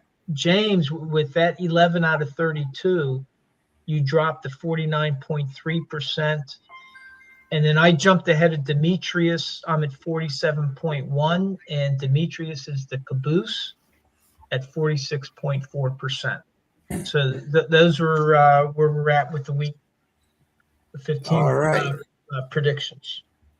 Okay, now I put, since we're not going to be back until after the first of the year, I put in 2 weeks this week. So let's get started here with, of course, tomorrow night's game. And this is a game with playoff implications, as I said, because I believe both these teams are 11-3. We had the Rams, and they're giving the Seahawks 1.5. And the over-under is 43.5. Dave. Well, we were talking about the Rams in Denver before, right? And I was talking about the Rams' high-flying offense against a really good defense. And I like defense when it comes to playoffs. So I know that the Rams are the favorites, but I'm going to take Seattle in the under. I'm going to go with defense in this case. Okay. The Eagles can clinch this week, Dave. Saturday afternoon, we had the Eagles. They're giving the Commanders 6.5, and the over-under is 44.5. Yeah, shut down Jaden Daniels. Philadelphia bounced back last week. I'm going to take Philadelphia in the over. Okay, and the evening game, we have the Packers. They're also giving the Bears 1.5, and the over-under is 46.5. Another good game. This is a good matchup. I'm gonna, Chicago. They were supposed to be the doormat at the beginning of the year, and here they are holding on to first. I'm going to take Chicago in the over, and wait for one of these teams to disprove the Bears' case.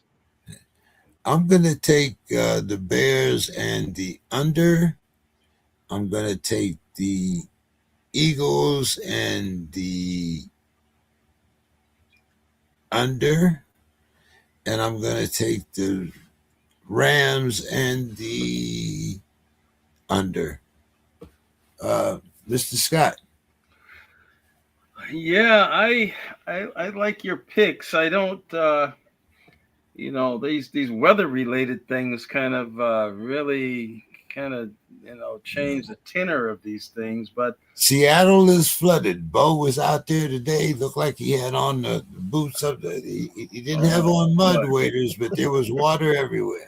Well, that's too bad. And then Seattle looks like Darnold really has referred back to factory settings.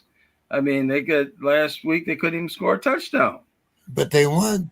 But I'm still saying they couldn't score a touchdown. So against the Rams, you're not going to win if you don't score a touchdown. So, so I'm taking the Rams for sure. And then I'll take the under because I just think Sam Darnold, when he gets into rarefied air, he's almost like it's his kryptonite. And then he just all of a sudden he can't do anything, can't fly anymore. And I'm taking Philly. I think Philly, they're the kind of the sleeper and the knockout artist, so I've got to take them. And I'm going to take it under. I don't think Washington's going to score on that defense. And then this last one, boy, that is a real tough one. If I was put, boy, it's in Chicago too. Boy, that's They're both cold weather teams, though, Mr. Scott. yeah, that's true. But Chicago is Chicago, and but I'm gonna take Green Bay. I'm gonna take Ooh. Green Bay, and I'm gonna take the under. Yeah. All right. Okay. Let's go on to Sunday You're on the love morning. boat.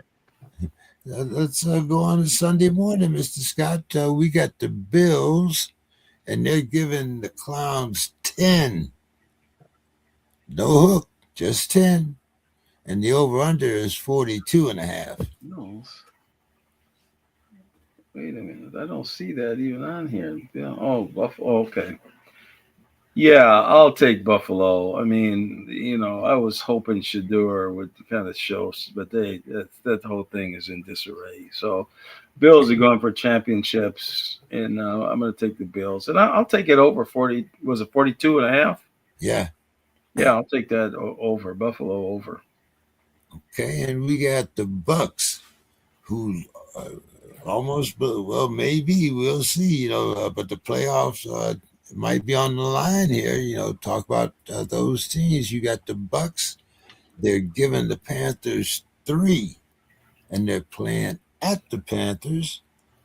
Over under is 45.5. Boy, and they're both tied, aren't they? Yep, that's playoff implications here. I think Tampa Bay's up by a game.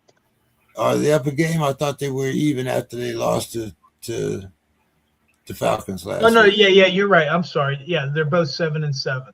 Yeah. Carolina seems to have some momentum, so I'm going to take them in the over. Okay. And your Vikings are giving the Giants 3, and the over-under is 45.5.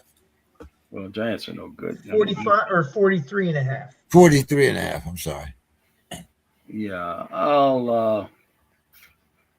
I'll take the Vikings, even though the coach is upset with the quarterback for doing a little dance when he made a touchdown. But I'll take the Vikings, and I'll take the over. I think they'll try to get the ball to Jefferson, score some touchdowns. I'm going to take the Vikings and the under. I'm going to take the Panthers and the under. And I'm going to take the Bills and the over. So, Dave, that puts it on you. All right. Yeah, I think, right now, Cleveland, the only thing that they're going to be playing for is for Myles Garrett to sack the Bills quarterback there. What's he need, that's all 2? they're playing for. Does he need, is it 2 that he needs or 3? It might only be 1. He's very close. Okay. It might only be 1. But I thought it was 2. Yeah, it might be 2, but that's all they're playing for. So I'm going to take Buffalo in the under. Cleveland still has a good defense, but I mean, they scored all of 3 points. Then with Tampa Bay and Carolina, I mean, I'm like with Anthony. I think Carolina has been showing some chops. Everybody was discounting them at the beginning of the year, but they've hung around. So I'm going to take Carolina in the over. Vikings. And then for the third one, the Giants. I'm going to take. This is in New York or New Jersey, right. I should say. Yeah. I'm still going to take Minnesota in the under. Okay. Staying with you, Dave. We got the Chargers, and the Chargers are getting 1.5. They're playing in Dallas. The over-under is 49.5.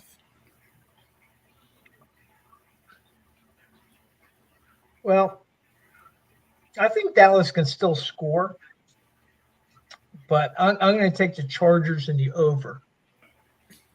They'll make it interesting, but I think it's the Chargers will win it. Okay. We had the Chiefs No Patrick Mahomes, but they're giving the Titans 3.5. They're playing at the Titans, but the over-under is only 37.5, Dave.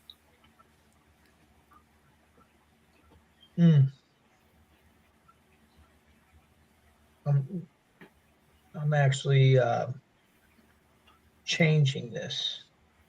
I had Tennessee in the under, but I'm gonna go ahead and take Kansas City in the under. Okay. And we have the Jets, Dave, getting 4.5. They're playing at the Tyler Sloth Saints that have shown some life also. But the over-under is 40.5, Dave. I'm going to take the Saints in the under. Okay. Mr. Scott.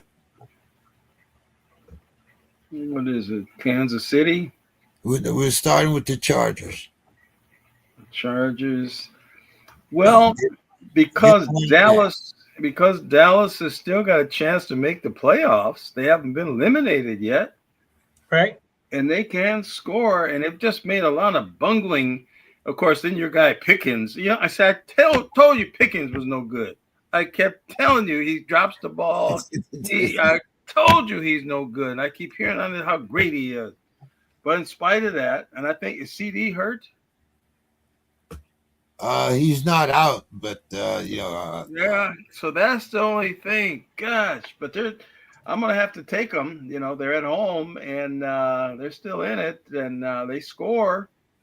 So I'll take Dallas on the over.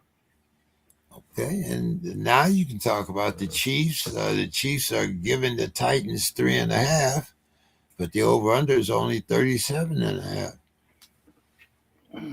Well, the Chiefs are not going to lose to nobody. They're not going to lose a team that lose to a team won 2 games. They're not going to go down like that. I wouldn't believe that. I mean, I'm taking Kansas City, and boy, I don't know about their backup. They haven't really been scoring a lot of points, but against Tennessee, I think they can beat that 37.5. So I'll take Kansas City over.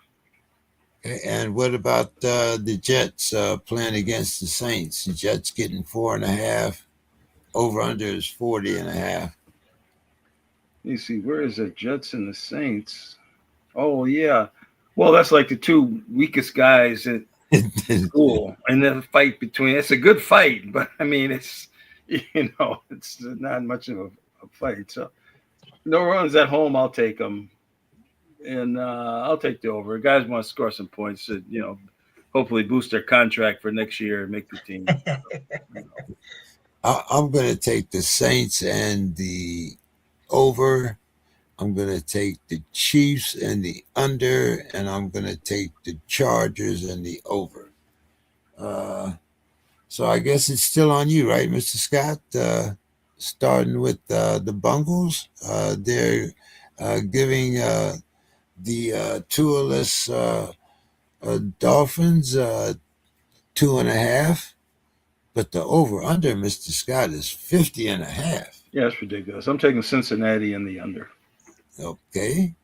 Sunday afternoon, we had the Jaguars, and they're getting 3. They're playing at the Broncos, and the over/under is 45.5.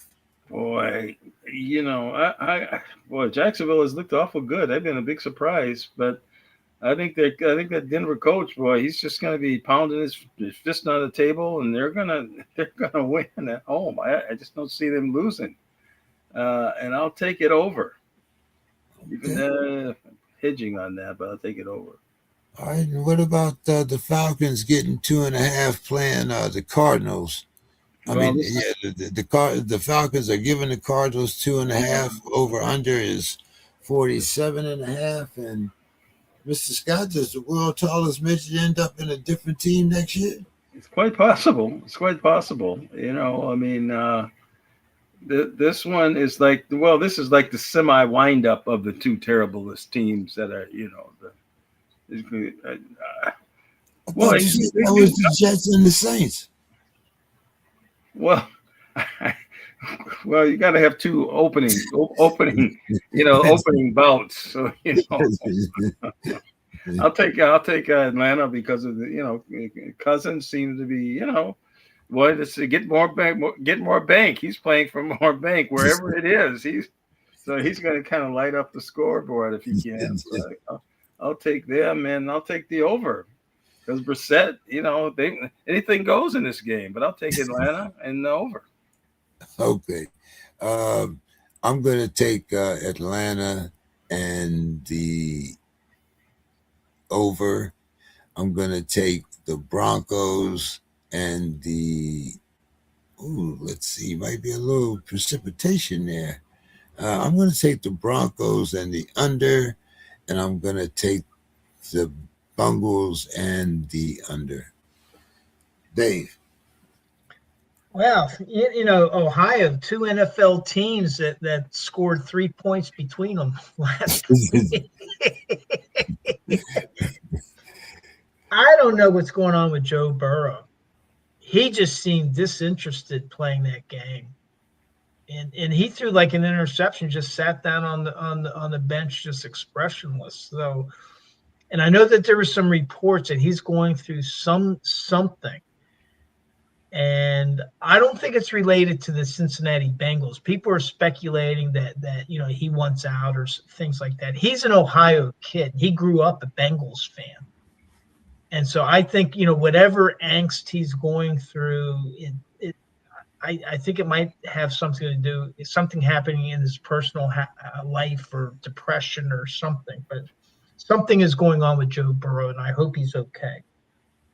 But these 50.5 points that they're calling for the over/under, normally I wouldn't hesitate and take the over, but Miami just benched Tua, and I don't know what's going on with Joe Burrow, but he's still playing, so I'm going to take Cincinnati in the under. And then in the next game, Jacksonville, Denver. Like you guys, I like Jacksonville. They're really good, but Denver at home, I'm going to take Denver in the over in that game.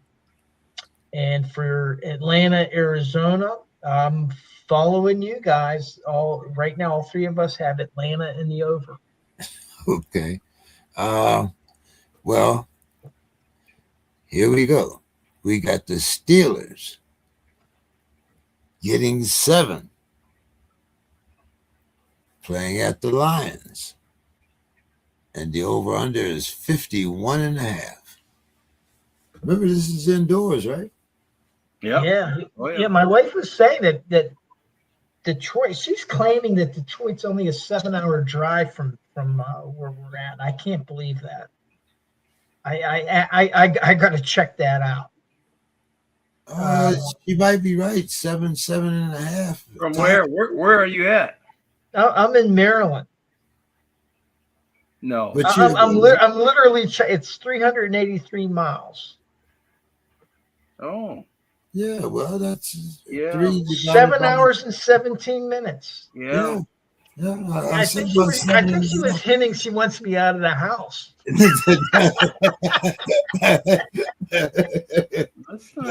But no, I'm staying home. I'm tired. But my next Steelers game is going to be in Pittsburgh for the finale against Baltimore. I'm going to be watching this one from home. But tempting though, tempting. Yeah, it's indoors. I'm hoping, like Reggie was saying, is that Pittsburgh has demonstrated that they can score, but they're very inconsistent. But I'm hoping that they can show that they can keep up with Detroit, which definitely can score with Gibbs and Brown at wide receiver. I'm going to take Pittsburgh in the over in this game, and they're getting 7 points, so I'm hoping they keep it close. I'm not saying Pittsburgh's going to win, but I'm hoping that they can keep it close. Ben Roethlisberger and Merrill Hogue, he was on Ben Roethlisberger's podcast, and they both agreed that this game, how Pittsburgh plays Detroit, will determine whether Pittsburgh has any chops for the playoffs. And now they're both 8-6 teams, but Detroit it's an 8-6 team that has a lot of firepower there on the offense. So Pittsburgh in the over. What's next? The Raiders getting 14.5, playing at the Texans, and the over-under is 38.5. That's a lot of points. That's a lot of points. But Houston, I said this a couple weeks ago. I think Houston's going to snag could steal the division title, but they're going to have to get through the Jaguars now. They've overtaken Indianapolis, but they got a tough defense. So 14.5 is a lot, but I'm going to take Houston and hoping that the Raiders are trying to keep their position in the draft to get Mendoza out of Indiana. So I'm going to take Houston in the under in this game. Okay. Mendoza is actually slated. I don't know how it's going to turn out, but they say Mendoza is going to be the second quarterback taken, and then Love will be number 3. But we'll see how that goes. I can't see a running back really coming out that high, but we'll see. Okay, so did we stop? Let's see. We got the Steelers. We got the Raiders. Okay, Just Dave, 2 more. The Pats are getting 3. They're playing at the Ravens, and the over-under is 48.5. Baltimore's going to be tough at home because they're fighting for their life, for their playoff lives. New England doesn't have as much to play for, but they got embarrassed against Buffalo. They blew a 21-0 lead, and I don't think that they want to. I don't think Mike Vrabel wants them to have back-to-back losses. I don't and think maybe this is me being hopeful, but I'm going to take the Patriots in the over. Okay.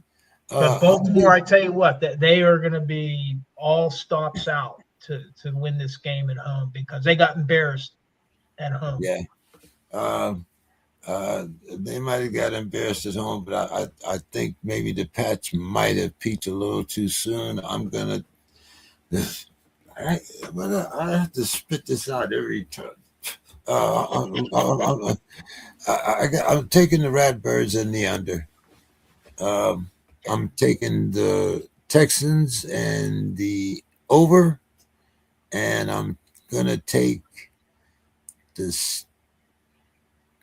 Dave, I want to go with you, but I'm going to take the Lions and the under here. I don't think that Aaron Rodgers. I still don't think that. I think the Steelers will win the division, but I don't think. I just don't have that faith in ayahuasca against. You're going to have to travel down to Central America with Aaron one of these days. And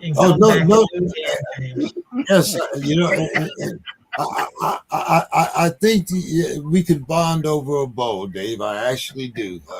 You're right. So, Mr. Scott, what do you think here? Well, I have to take the desperate teams. I have to take Detroit.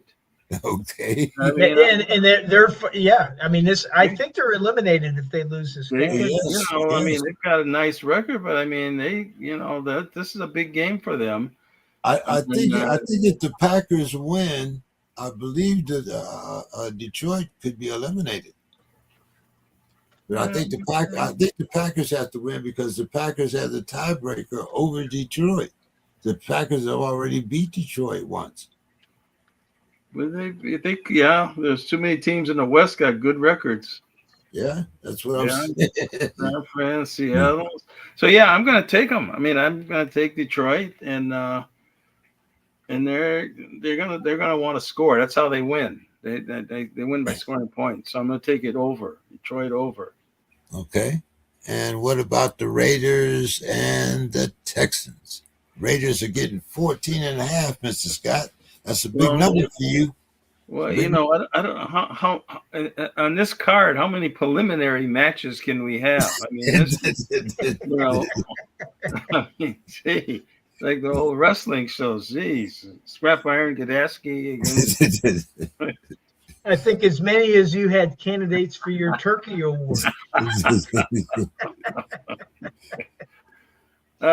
going to take Houston. I think Las Vegas is, I think it'll be over.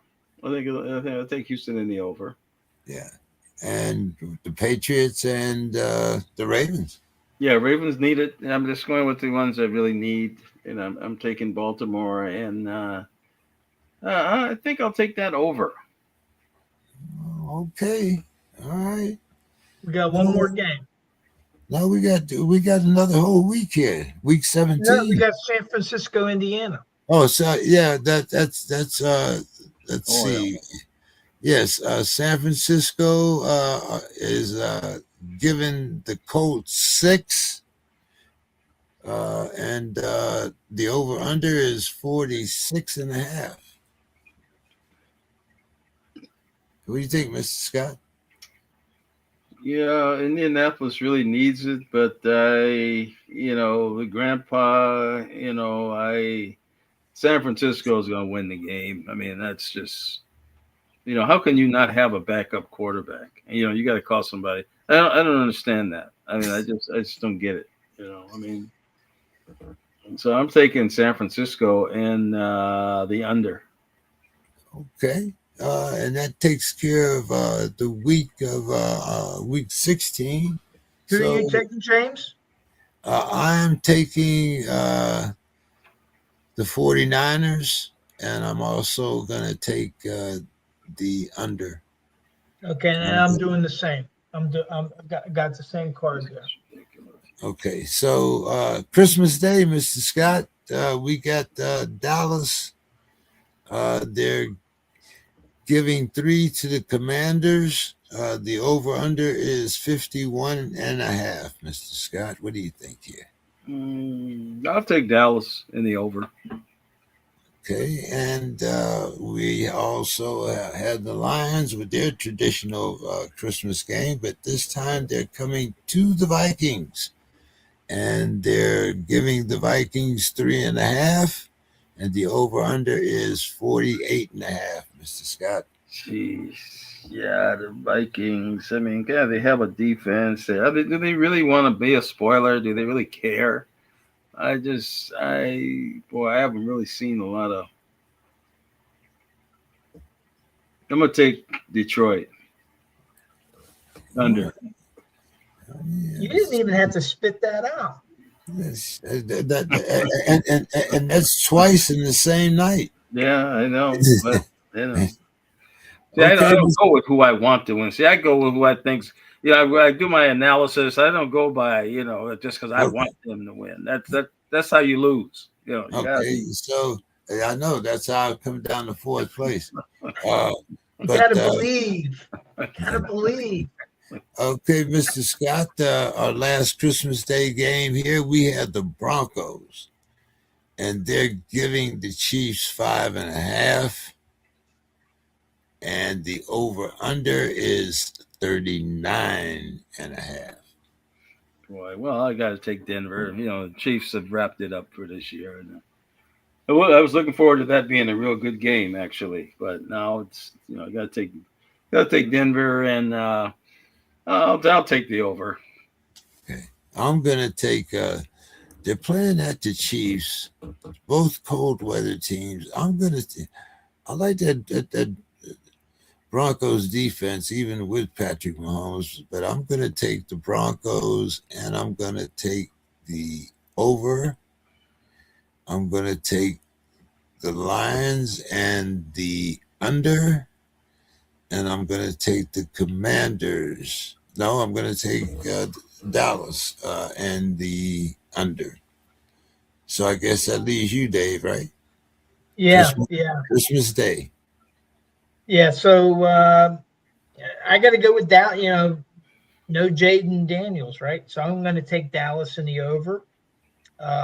In the next game, Detroit in the over, and the Denver Kansas City game. I mean, all on these first three games, you got three teams that are all handicapped, and it all has to do with quarterbacks that have been have been hurt during the season. And so I got to take Denver in the under. But isn't that interesting? These first three matchups, the starting quarterback, Jaden Daniels, J.J. McCarthy have been hurt, and then Patrick Mahomes. Yeah. All three losing their starting quarterbacks. That is something. So Saturday afternoon, we have the Texans. They're giving the Chargers 1.5. And the over-under is 39.5. I'm going to take the Texans and the over in this one. Then we have the Ratbirds. They are giving the Packers 2.5. The over-under is 46.5. Again, I'm going to take the weather in this one, and I'm going to take the Packers and the under. And for my Sunday morning game, the Patriots giving 9.5 to the Jets. I'm going to take the Patriots, and I'm going to take the over. So let's see, Dave. I think I stopped with you, right? Yeah. So whenever I send you the snapshot of the picks, you're going to see that I have Los Angeles crossed out, and I have Houston in. But by the end of this, you'll see a method to my madness, what I'm doing. But okay. I mean, see, now in this case, Houston has gotten their quarterback back. Yes, they have. So I'm going to take Houston in the under. In the next game, what was interesting with Lamar Jackson, when he played Pittsburgh, he's not running with the ball. He's staying in the pocket. Yeah. I think that was his first running touchdown in 8 games, something like that. In first time ever against Pittsburgh. He had never scored a running touchdown against Pittsburgh, but generally speaking, he was holding on to the ball. So I'm going to take Baltimore in the over, and because I believe if he keeps doing that, he's going to keep himself healthy. And then in the third game, the Jets are. I'm taking New England in the under. Okay, Mr. Scott. Didn't I already do that? No. I don't think did he do that one, Dave? No. Or are we on the next? No. Okay. Oh, this is the next week. So what is it now? I don't see it. Let me see. The Saturday afternoon games, the Texans getting 1.5. See them after Christmas Day. Texans and who? The Texans and the Chargers. Oh boy, I like the Chargers. And that's in LA too. Yeah. Yes, it is. Yeah, I'm gonna take the Chargers in the over. Okay, and what about the Ratbirds against the Packers?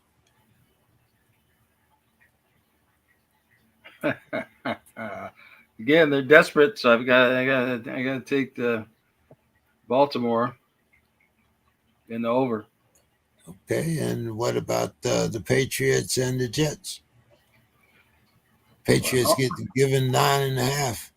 How many preliminary, matches? Boy, I would be really mad to go 4 preliminaries before you get to the. Oh, you haven't got it. Wait till the next. Will I give you the next 3?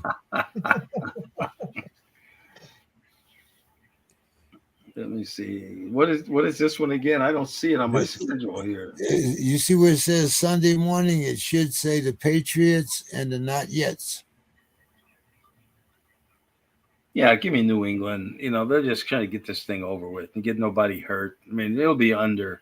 They'll just sit on them, and just get it over with. Another preliminary match for you, Mr. Scott. We got the Saints. They're giving the Titans 1.5, and the over/under is 39.5. Oh my God! This is a main event.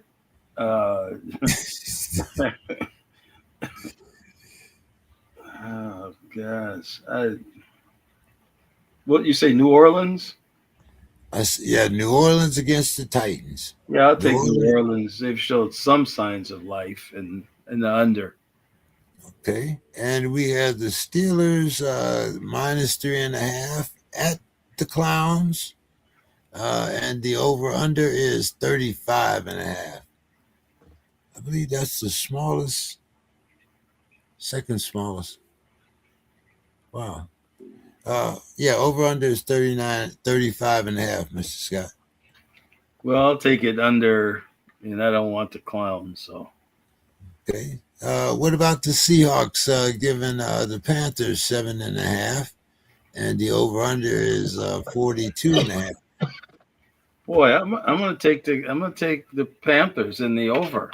Yeah, the Panthers they have I mean, upset the Seahawks once this season, I believe. Yeah, I'm gonna take that. I'm gonna take the Panthers and the over. I'm gonna take the Steelers and the over, and I'm gonna take the Saints and the under.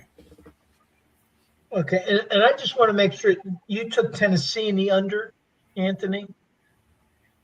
Who was Tennessee playing? The Saints. New Orleans, the Saints. Did you take No, the I took Saints the or the Saints. I took the Oh, you Saints. took the Saints? Okay, I'm sorry. And then the other one I wasn't clear on. Did you take Cleveland or Pittsburgh? Yeah, I took Pittsburgh. Okay. Yeah, I thought I heard you say you didn't want Cleveland. Okay. No. All right. Now for me, the Saints have shown some life, so I'm going to take the Saints in the under. This is another cross out. I had Cleveland originally, but I'm taking Pittsburgh in the under in this game. And then you guys both took Carolina. I guess you're figuring that Seattle won't have anything to play for. But I'm going to take Seattle in the over in that game. Well, they'll either have a lot to play for or nothing to play for, because, like I said, it could be that there could be three teams out of the West, and that would definitely eliminate two teams from coming out of the North. The South. Yeah. I don't think the South is even worried about having two teams in. What are they? The two leaders are what, 7 and 7? They might be worried. They might be worried about having one team in. Yeah, well, they have to because of the division. Otherwise, back to that again. So, Mr. Scott, let's see. Where did we stop here? We stopped at the Seahawks and the Panthers, right? So, Mr. Scott, we have the Bucks, and they're giving the Fins 3. And the over/under is 46.5. Yeah, Tampa Bay in the under. Okay, no hook. The Jaguars, they're giving the Colts 5.5, and the over/under is 44.5. Jaguars and over. The Cardinals, they're giving the Bungles 5.5, and the over/under is 51.5.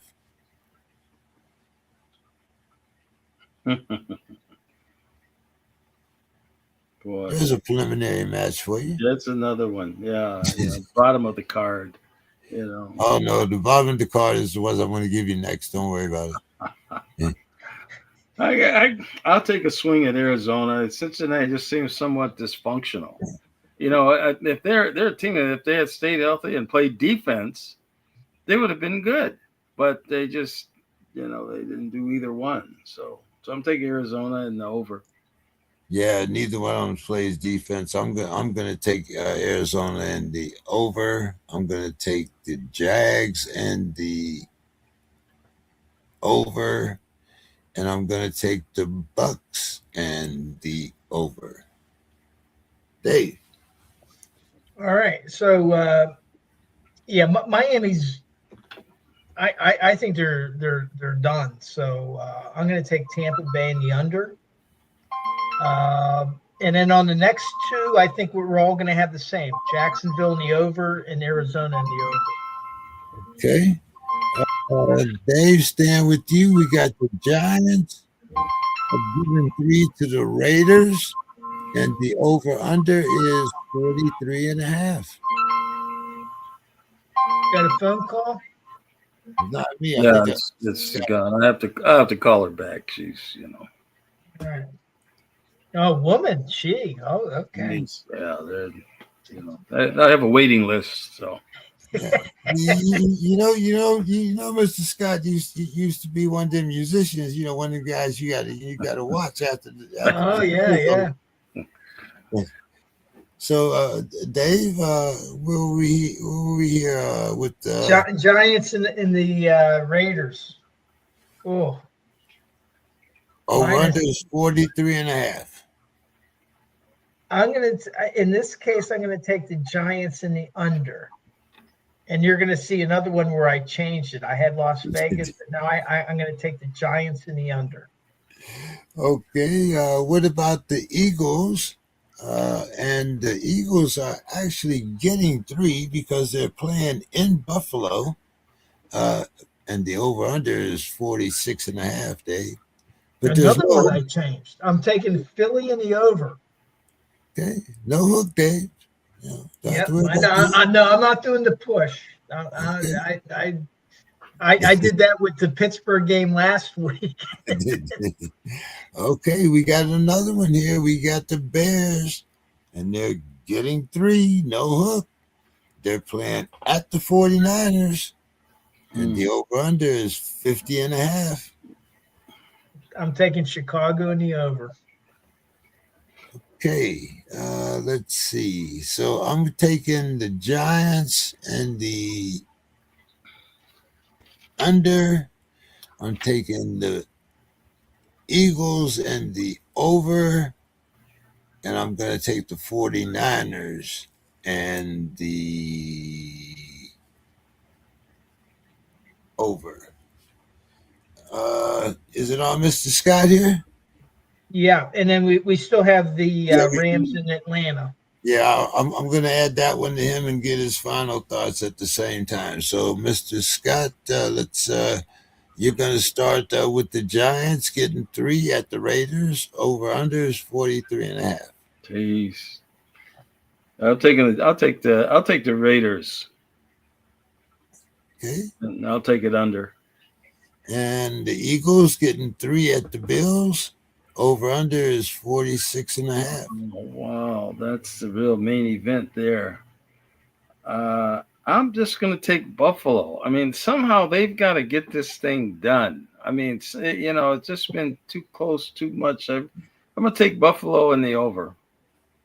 Yeah, this game might not be as close as it seems because the Eagles can clinch this week with the win, and this might be a meaningless game. Okay. Anyway, I'm going to keep my pick here. Sunday night, Mr. Scott, we got the Bears, and they're giving 3 to the 49ers. The over-under is 50.5. I'm going to take the 49ers and the over. Okay. And the Monday night game, we had the Rams, and they're giving the Falcons 8.5. And the over-under is 48.5. I'll take the Rams and the over. Okay. And your final thoughts, Mr. Scott? Well, I guess my final thoughts on these games are, as they say when you get stocks, past performance doesn't guarantee a profit. And then I got a call this week. They, I wasn't real sure of it or if I was even going to accept it. They want me to speak at a Martin Luther King breakfast, January 15th. And I was like, wow. And after I accepted it, I'm like, God, what am I going to do? What? I could go so many ways. But then they called me back and said I'm going to be on a panel, which is much better.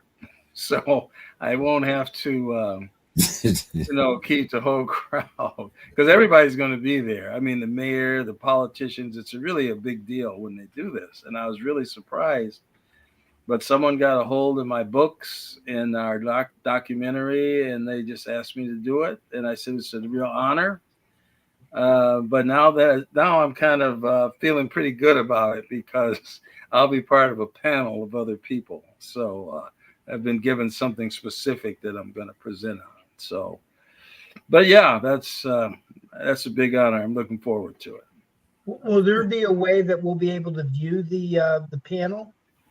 I'll find out.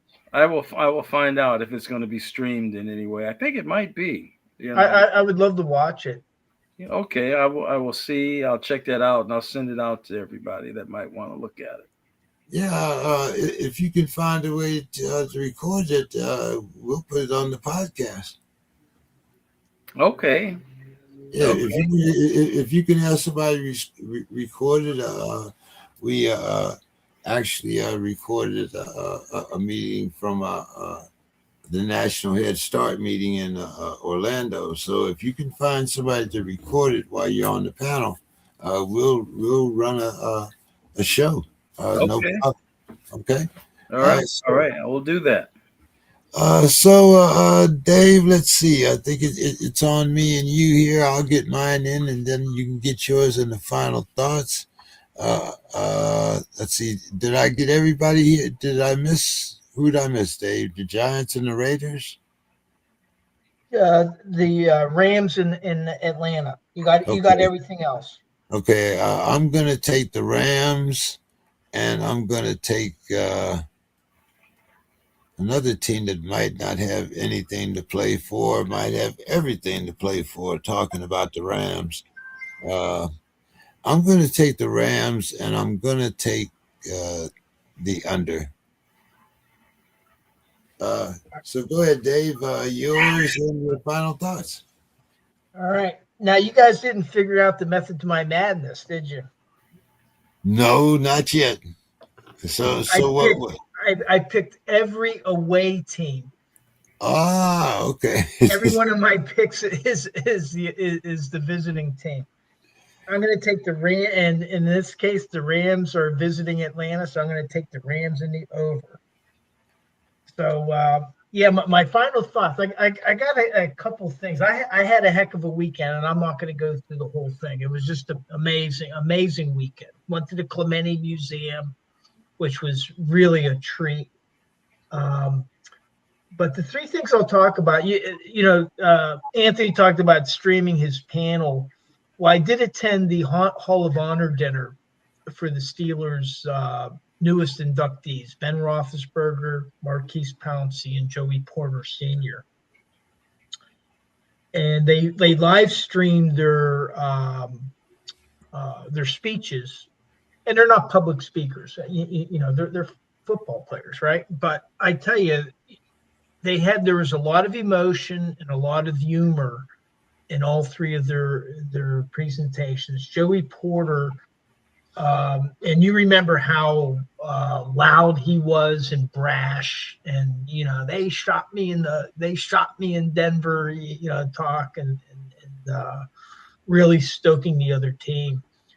But I tell you, when he talked about the humble beginnings that he had. Apparently, he didn't have a father in the picture. This other family kind of took him in, and the sons of that family were at the dinner.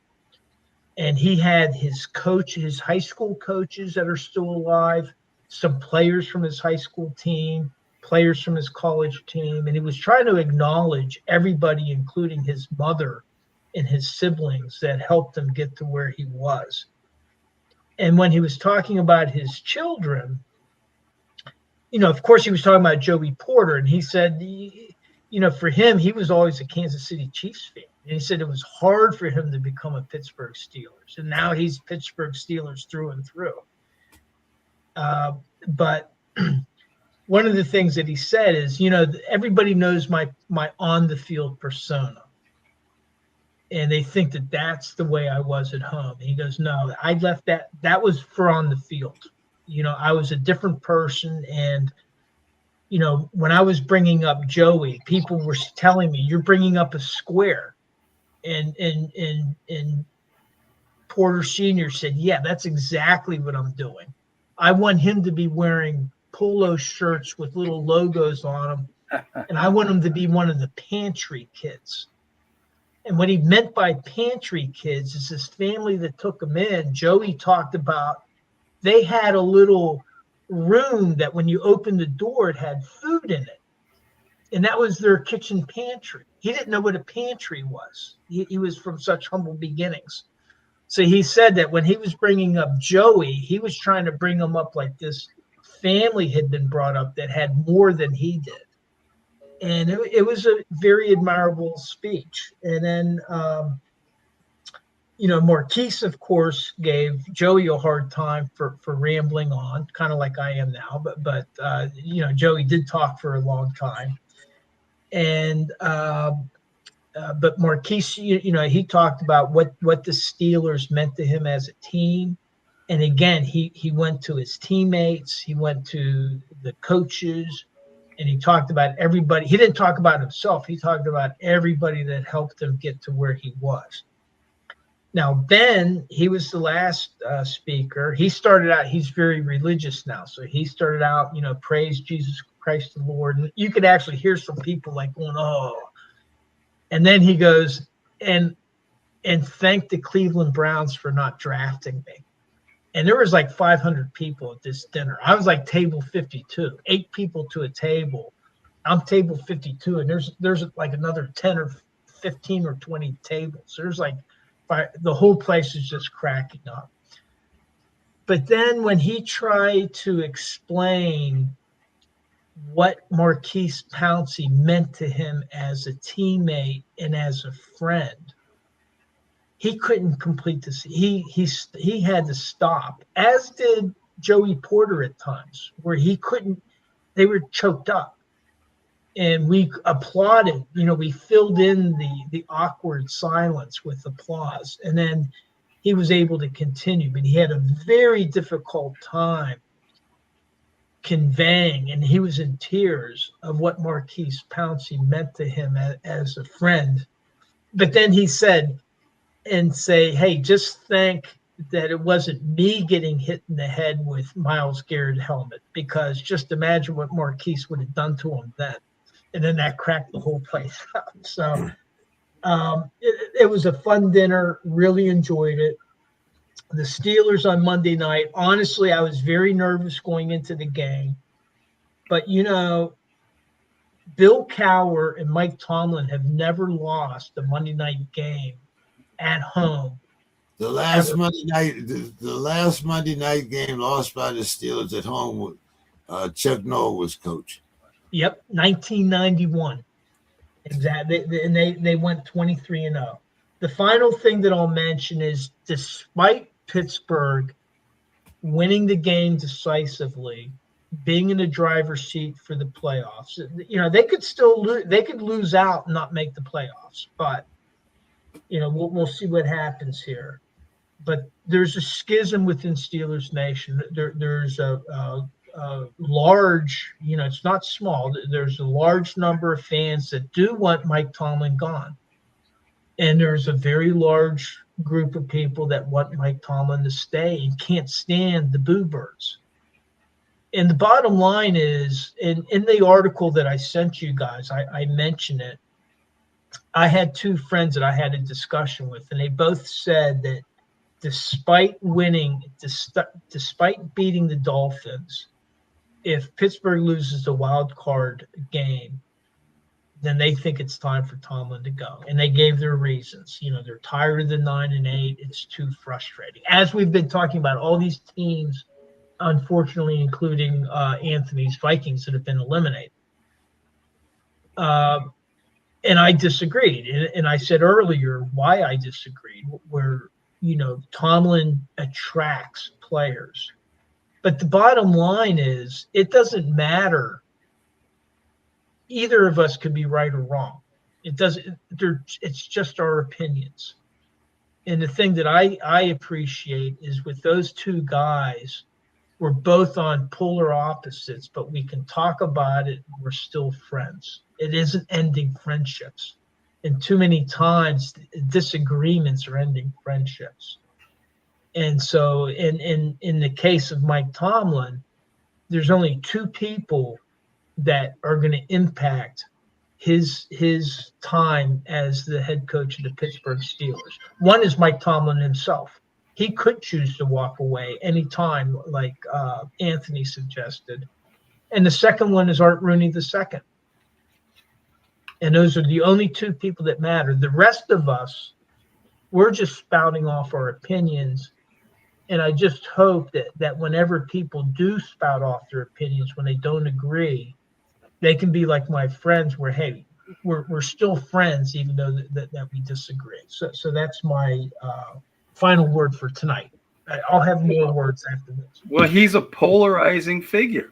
I mean, you just have to look at this stage of the game with the length that he's been there and the constant success has been a constant.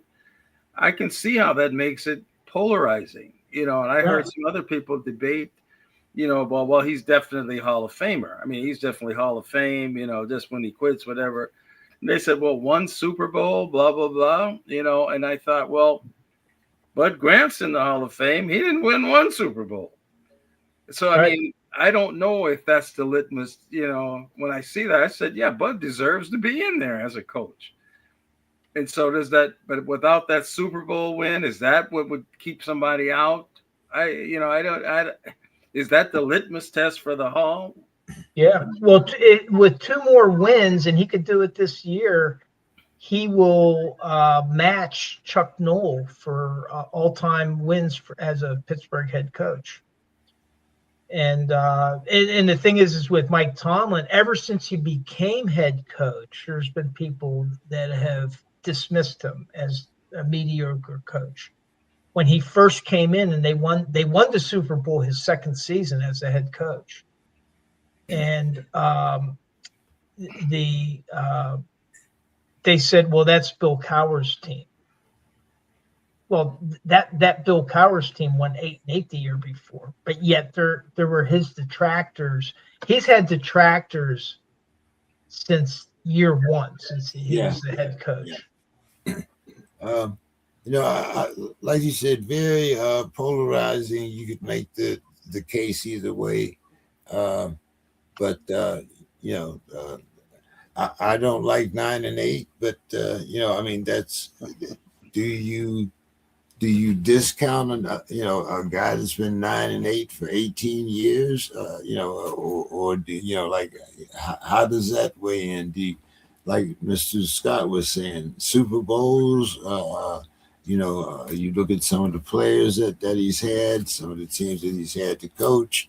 To me, it's going to be 2027 is going to be a very interesting year because I believe he's signed through 2026. Am I correct? Correct. Yeah. Okay. So what will be interesting is what happens at the end of this season. Yeah, I think regardless of what happens, I think there's going to be somewhat of a house cleaning. Is Ayahuasca going to be back? What's going to happen with our quarterback situation? What about our offensive line? If we have to adjust a coaching situation at that particular time, it's going to be very polarizing, and I'm looking forward to the Steelers making the playoffs. But more than anything, I would like to see us win at least one playoff game. That's what a lot. I ran a poll, not exactly on that. I do like a poll on Twitter, and my question was, it was related to the Lions game. I said, Ben Roethlisberger and Miro Hoge say the Lions game is a key gauge of whether the Steelers have a shot at the Super Bowl this season. What will it take to convince you the Steelers are contenders? So the first option was, I'm already convinced. It doesn't matter what they do against the Lions. They already think that they're contenders for the Super Bowl. 5%. They must blow out the Lions. In other words, have a decisive victory, 5%. Play the Lions close, and even if they lose, but as long as it's a close game, 21%. 69% said they must beat the Lions to be a contender, not necessarily a blowout, but just beat them. So, and that's similar to the wild card question. Do they have to win a wild card game in order for them to want to keep? I might ask that question next week, maybe. Once they clinch a playoff spot, I'll wait for that. I don't want to ask that before they're in the playoffs. Yeah, but if he was to move on, just to say if he was to move on, would he want to go to a team where he had a team that was 0-16 and has to build up again? I could never. So that leaves limited options. I think it's mainly front office. I don't see would he be in a position to want to go to a team that's no good and build up again, start over and do all that. I think when you've had that continuity all this time, you've had this whole continuity of staff and people around you all this time. I just think that would just be probably be a no-win for either of them. Well, he could be like Chuck Noll and Mike Tomlin. Neither of them ever coached again after they left the Steelers. But you mean here's Chuck the thing: Bill Cowher? Bill Cowher, yeah, Bill Cowher and Chuck Noll. Yeah. But with both, in his biography, which he wouldn't interview for it, but his brother was extensively interviewed in his biography on Mike Tomlin. And what Mike Tomlin's brother said in this biography is, you have to understand, you don't know Mike Tomlin unless you know that he lives to coach. That's what he wants. That's what he's always wanted to do. He's not interested in anything else. And so now things change over time. You know, you kind of develop as you grow older and stuff, and maybe he'll change his mind. But you know, his brother's in a position to really know the way Mike Tomlin thinks, and according to him, that's what floats his boat. And Mike Tomlin has said that's what he loves to do, is to coach. Yeah. Well, we'll see what happens in, you know, like I said, with 2027, whether or not, you know, I think if they were going to give him an extension, he would have already gotten it, but we'll see. Well, they don't do that during the season. The Steelers' rule is they do not negotiate contracts during the season, and that's just their rule. And so the next opportunities, as soon as the season's over. Phillip Rivers is quarterbacking the Colts. There's an exception to every rule, Dave. But Phillip Rivers is not playing for the Steelers. I understand that, but like I said, you know, if you wanted the guy around, I'm sure there are little subtle ways that you could let him know. You wouldn't have to announce it out in public, but I'm sure there would be. He talks to Art Rooney II every day. He knows. I mean, they work very, very closely. It's together. Not really Art Rooney that I'm concerned about. It's more about Omar Khan and the way that he's directed. It's not Omar Khan's decision. See, that's the thing, is with the Steelers, Mike Tomlin does not work for Omar Khan. Omar Khan has nothing to do with his tenure. Yeah, but Omar Khan is the guy that's giving him these backups that are old as I am. And trying to win with them, and then when he doesn't, then you want to blame Mike. Then I think that's wrong. But that's a different discussion. Yeah. But the contract, if they're going to extend his contract and not make him a lame duck, which I don't think that they'll. If they're confident in him, they're not going to he won't go into a lame duck. It will happen probably in February. Yeah, during the off season, but you know that's what I'm saying. You know, like it'll be interesting to see how this off season kind of plays out. And I know I still think it's Omar Khan that has a lot to do with the players that we put on the field. And so far, I can't say that I would give him an A, maybe a C at the most, but we'll see how it plays out.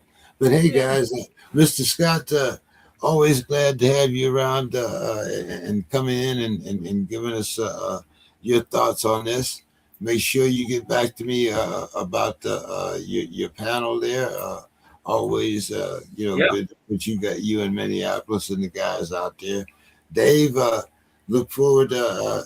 Let's see. You say you won't be at this game and the Lions game, but you'll be at the next one or the one after that. No, I won't go to Cleveland either. I'll be at the Baltimore game, week 18. Okay. So just one admin thing. So Demetrius, I know that Don said he's going to email his picks in. And so did Demetrius. And so did Demetrius, and Bill might as well. But here's the thing: for week 17, because a lot could happen this week. That might, one of us might decide to change a pick. So as long as we know before Christmas, I guess that's the first games, right? Yeah. On week 17. So if you're going to make changes, just make the changes, on the message, on the text screen or email before Christmas. Okay. All right. All right. Have a good one, everybody, and we'll see you next year. Yeah. Merry Christmas and Happy New Year. Sounds good. All right, guys. All right. Have a good one, everyone. Ciao. See you next year.